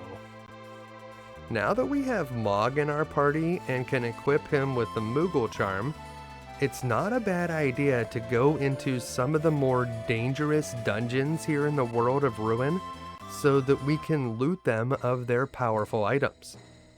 This is the Tower of Fanatics, and you can see Strago seems to have been taken in by the Fanatics, but right now we can't do anything about it. We also don't have 100,000 gold pieces to pay this guy, but we don't really need it. we'll be able to figure everything out in here with no problem. The Tower of Fanatics is very difficult if you're unprepared. With only a few exceptions, you can only use magic here in the tower, but right now we're just going to avoid all of the enemies, and up here we'll find a relic called the safety bit. Now, over to the right of the chest, we can flip an invisible switch, which makes this hidden room appear, and that contains the air anchor, which is the last tool that Edgar didn't have. When Edgar uses the air anchor on an enemy, if that enemy takes another action after being air anchored, it will be instantly killed. So that's a nice one. As we continue to climb, we'll find a Genji shield, which has 54 defense, 50 magic defense, and 20 magic blocking. So that is an upgrade we'll be happy to find. And then we will continue our ascent. We will come back to the Tower of Fanatics and complete it properly later on in the game, taking on a bunch of enemies and fighting the very difficult boss at the top. But for now, we are just interested in the treasures, and we're going to skip past that dragon, and we're not going to go all the way to the top where we'll face the boss. So just keep on climbing. We're almost to the top now, but if we go into the room at the top of the tower, we're going to have to fight the boss, so we're not going to go up there now. Instead, we're going to stop at this room that contains the Force Armor, and the Force Armor gives 69 defense, 68 magic defense, and 30 magic blocking, so it's another great item to find. You cannot use warp magic or warp stones to get out of the Tower of Fanatics, so once you've collected the Force Armor and the other treasure chests, we just need to walk back down to the bottom. There are a ton of stairs here, but the sprint choose really helps, and not bumping into a bunch of monsters makes it go a lot faster. Even if you do this tower the normal way and actually fight the boss at the top, you still have to climb down to the bottom when you're done, so you may want to bring Mog even when you're going to challenge the actual boss, just so that you'll have an easy exit strategy. Sometimes it can be tough to get out of here after fighting a difficult battle. There are no save points within the tower, so if you get killed in there, it could be a serious setback. And now that we've finished looting the Tower of Fanatics, we'll return to the Falcon, and I think it's about time we found the other character that you can't get in the World of Balance and is unique to the World of Ruin. That character's name is Gogo. To find Gogo, we need to touch down on Triangle Island, which is this island right here, and we'll need to turn off the Moogle charm because it's important that we encounter a monster here on Triangle Island. It doesn't matter if you're on the Wastelands, the plains, or the forest, it's always the Zone Eater when you find a monster here. The Zone Eater attacks with a technique called Engulf, which seems a lot like the sneeze attacks that we've faced on other monsters before, but instead of blowing your character away, this sucks it into the Zone Eater. Now, if we were to run away or kill the Zone Eater, the effect would be very similar to being sneezed. Our characters would be back whenever we finished the battle. But if you let all of your characters get eaten, or at least all of your characters that are alive, we will be transported to a strange dungeon. So yeah, it appears that there is an entire cave within the Zone Eater. If you want to get out of here, you just need to go to that ray of light, but let's head deeper into the monster. The enemies inside the Zone Eater are a lot meaner than the ones that we fought in Umaro's cave. Here we have a tap dancer and two coverts. The coverts are a lot like the ninjas that we fought back on the floating continent, except more powerful. They're weak against holy magic, and they absorb poison. These guys attack with various ninja scrolls that can hit the entire party, and if you use attack against them, there's a 1 in 3 chance that they'll cast Vanish on themselves as a counterattack. Of course, if you have Terra or Celis wearing the Minerva armor, any damage from those elemental ninja attacks will be reduced to 0. The Tap Dancer is weak against poison magic and has a 1 in 3 chance on its turn to use Waste Shake, which can inflict the Muddle or Confusion status on one of your party members. After Sabin's Bum Rush dealt heavy damage to the final enemy, the battle was won, and we learned a lot of spells this time. We'll take a moment to cure the party, but then we should probably switch around a few of our espers. Terra is also close to leveling up, so we will give her the Zone Seek Esper. That way she'll be able to enjoy that sweet magic +2 bonus. And here we have the Tap Dancer and the 2 Coverts again, except this time we are at an advantage with a preemptive attack. One thing that's interesting about these guys is that although we don't have Shadow in our party right now, if you were to use a throw attack against either of these enemies, they have a special counterattack just for throw. So if we did have Shadow in the party, throwing stuff at these enemies is probably a bad idea. The last covert has vanished himself, but he can't hide from magic. And after Sabin uses his Aura Bolt to take advantage of its weakness to Holy, we were able to finish that guy off. The Bum Rush deals more damage than the Aura Bolt, but if you don't have the Bum Rush, the Aura Bolt is not a terrible replacement. At the end of that battle, Sabin went up to level 30, and he learned a new Blitz.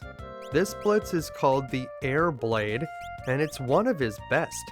It hits all the enemies on screen with a wind magic attack, and it has a spell power of 78, so if you want to hit all of the enemies on screen, that may be your best bet. To perform the Air Blade, do a 3/4 circle on the control pad starting at up and rotating clockwise over to the left, or key in up, up, right, right, down, down, left. Now you need to avoid those green guys when you're bouncing around on those bridges, or you'll get knocked down here. Of course, there are a couple treasure chests down here, so you may want to get knocked down at least once.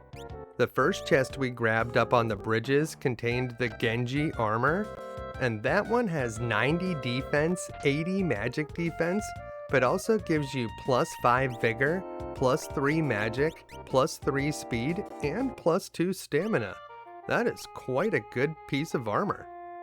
The red jacket that is found down here is a great armor that only Edgar or Sabin can wear.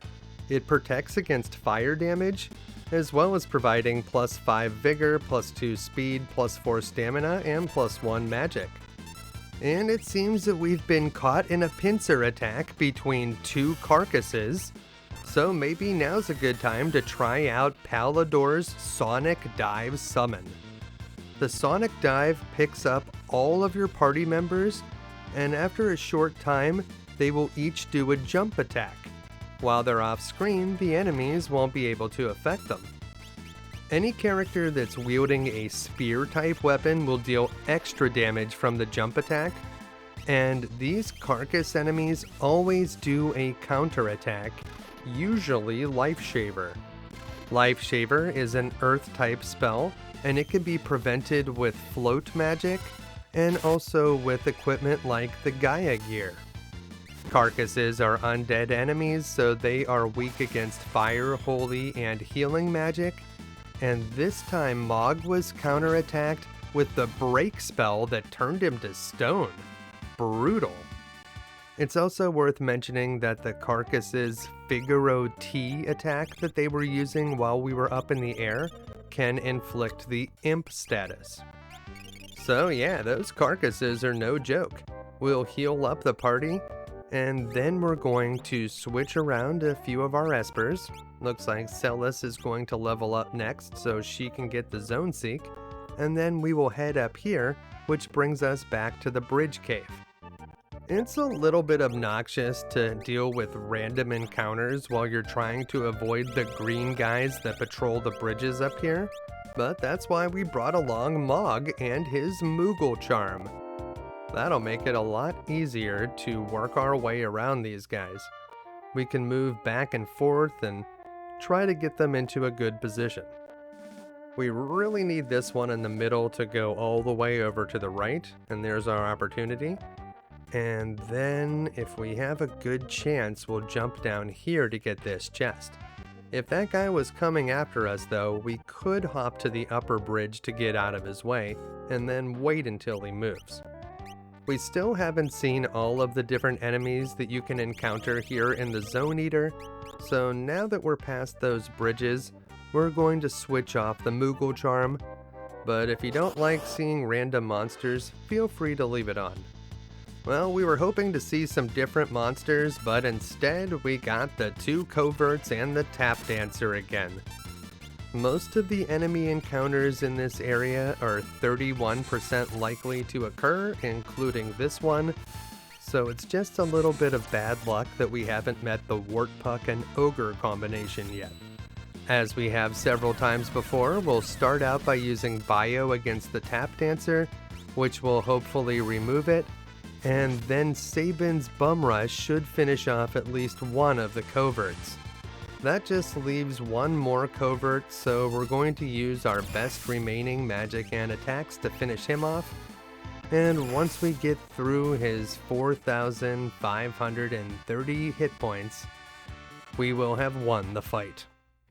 Once we get through this door, we can take a little bit of a breather, because the next room is the save room, and there are no random monster encounters in there.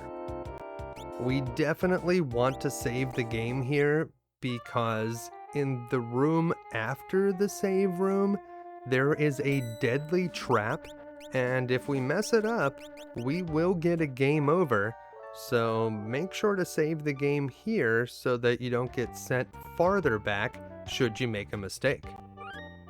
We also used a tent, that was probably a good idea. And here's that trap room. So the ceiling comes down and tries to crush you in this room, so it is highly recommended that someone wear the sprint shoes. That'll make you faster in here. We need to move to the area where there are holes in the floor, so wait here near this chest and you'll be safe whenever the ceiling comes crashing down. Then run to the next chest and wait here again for the ceiling to crash. Now we need to move over to the left. So hurry all the way across and through towards the exit. Wait for the ceiling to crash down again. Then you can head back and quickly grab the track star. The track star is a throwing weapon, sort of like an upgraded shuriken that Shadow can use.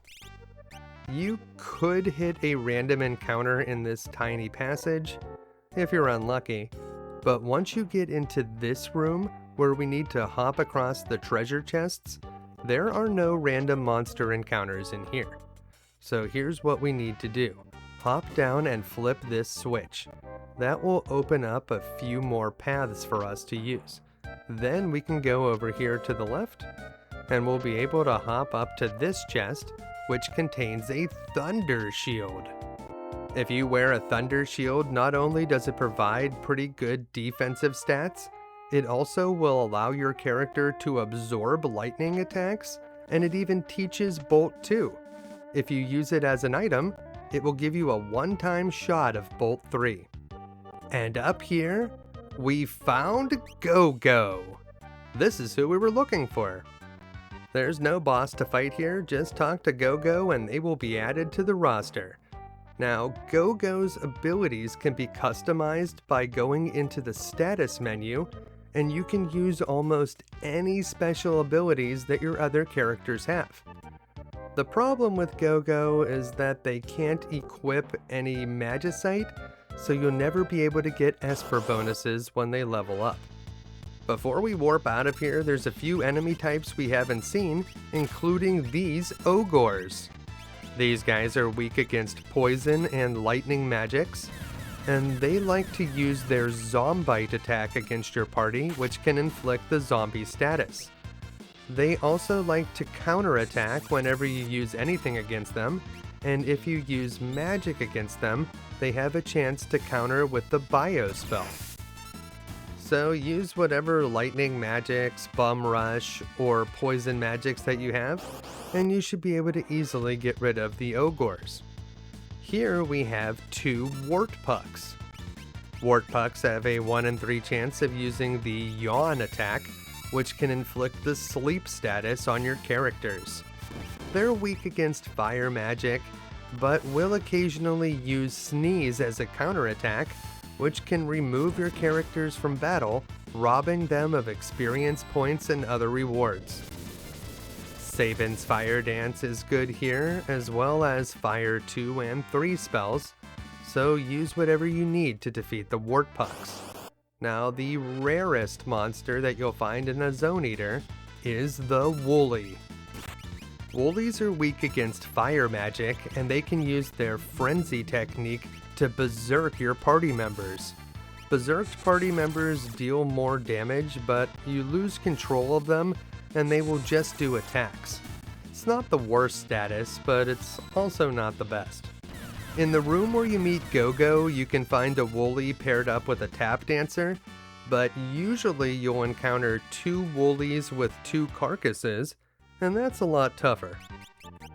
After that fight, Sabin reached level 31, and now he's up to 55 magic power, and we can give him back the Pallador Espers so he can learn some spells.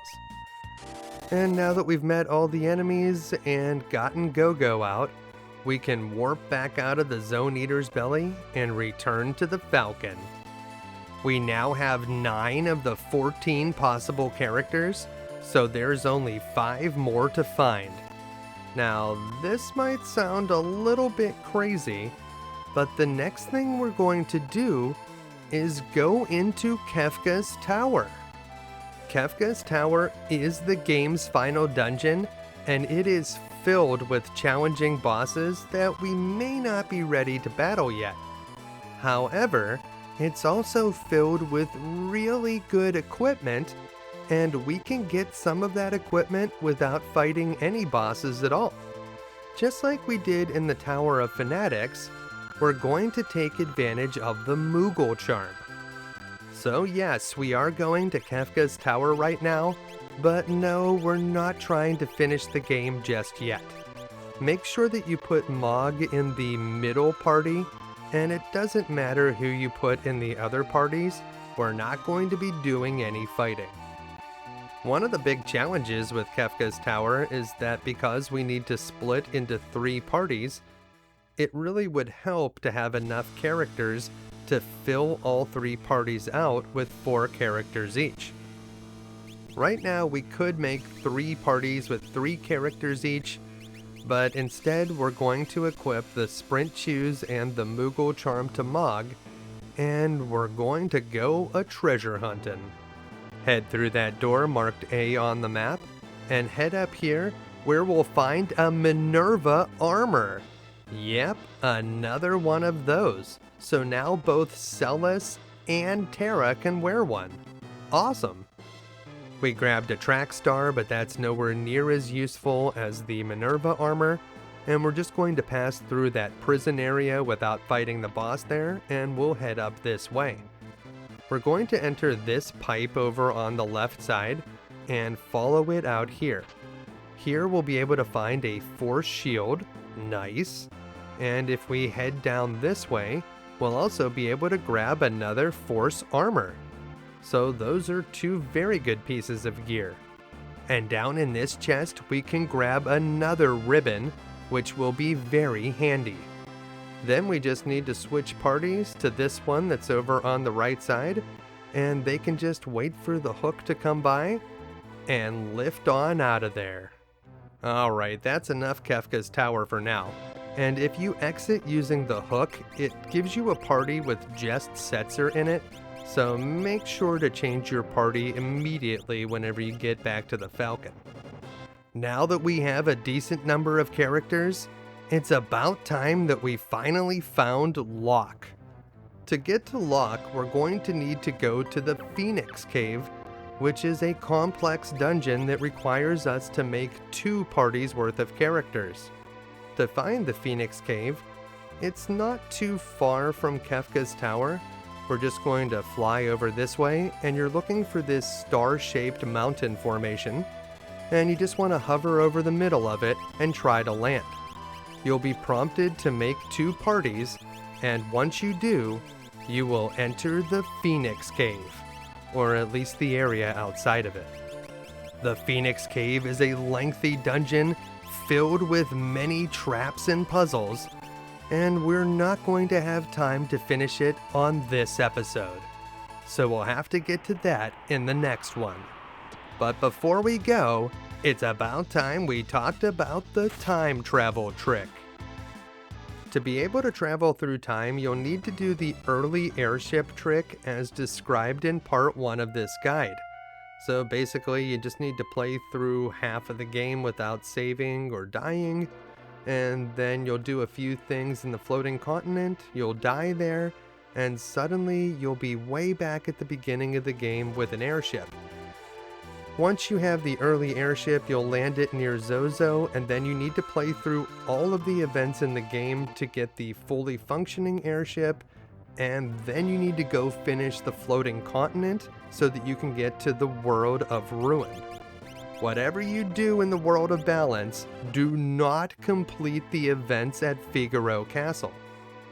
Work your way until you have the airship in the world of Ruin, and you want to position Figaro Castle on the Kohlingen side, and you're going to land the airship south of it and bring a party with just Locke and Terra. Talk to Edgar on the throne. This will start some event triggers. Don't bring any other characters in your party, or the game could soft lock. We'll have the opportunity to name Edgar here, and then we're going to keep playing through these events until Edgar tells Terra to follow Locke. Except we're not actually going to follow him. Instead, we're going to leave the castle and go back to our airship. This is critical because we need Setzer to make this trick work, so head back to the airship, go inside, and change your party members, and this time we're going to bring a party that includes Terra and Setzer. So we'll make that change, and once we do, we're going to walk back to Figaro Castle, but first we definitely want to make sure that the airship is landed in the right spot. So we want to be south of the castle, pretty close to the coast here in the corner. So land the airship precisely in that location. It doesn't have to be absolutely perfect, but it should be close. And then we're going to head over here and we'll find that Locke has been waiting for us. Thanks for waiting, buddy. And we'll head over here to the right tower, where we can talk to Locke and he's going to tell us to take a rest. Now all we need to do is complete the events here at Figaro Castle. Kefka sets the castle ablaze, and then we take off on chocobos as the castle goes under the sand. We will need to fight some Magitech armor guys, but they will be very easy to defeat with our current party configuration. So the castle will go under the ground, and whenever you see the cutscene of the castle going under the ground, you may notice that it looks a whole lot like the world of Balance, not as much like the world of Ruin. And after this last cutscene wraps up, we will find ourselves riding on the back of a chocobo in the world of Balance. We've done it. We've gone back in time. Now you want to ride to the upper left corner of the desert, and right over in this area, you'll find the airship, assuming that Setzer is in your party. Now this is weird. Whenever you go inside the airship, that's the Falcon, not the Blackjack. But as you can see, we have all of the characters that we had before, and now we can finally bring Gogo and Umaro into the world of balance. So what can we do now that we've traveled back in time? Well, it doesn't look like we can buy stocks or bitcoins, but we can have Gogo and Umaro fight against monsters that they would never encounter in the wild back in the world of Ruin. We could have Umaro walk around the burning city of Vector. Yeah, that's kind of weird. Or we can send Gogo and Umaro down the Leet River on a raft. Yeah, we've never seen these guys battle enemies in an aquatic environment before, because there just aren't any in the world of Ruin. Now you may be wondering if there's a way to get back to the future, and there is, but I'll reveal that whenever I show you how to recruit General Leo next time on You Can Beat Video Games. But that's all the time we have left for this part of the guide, so until next time, thanks for watching.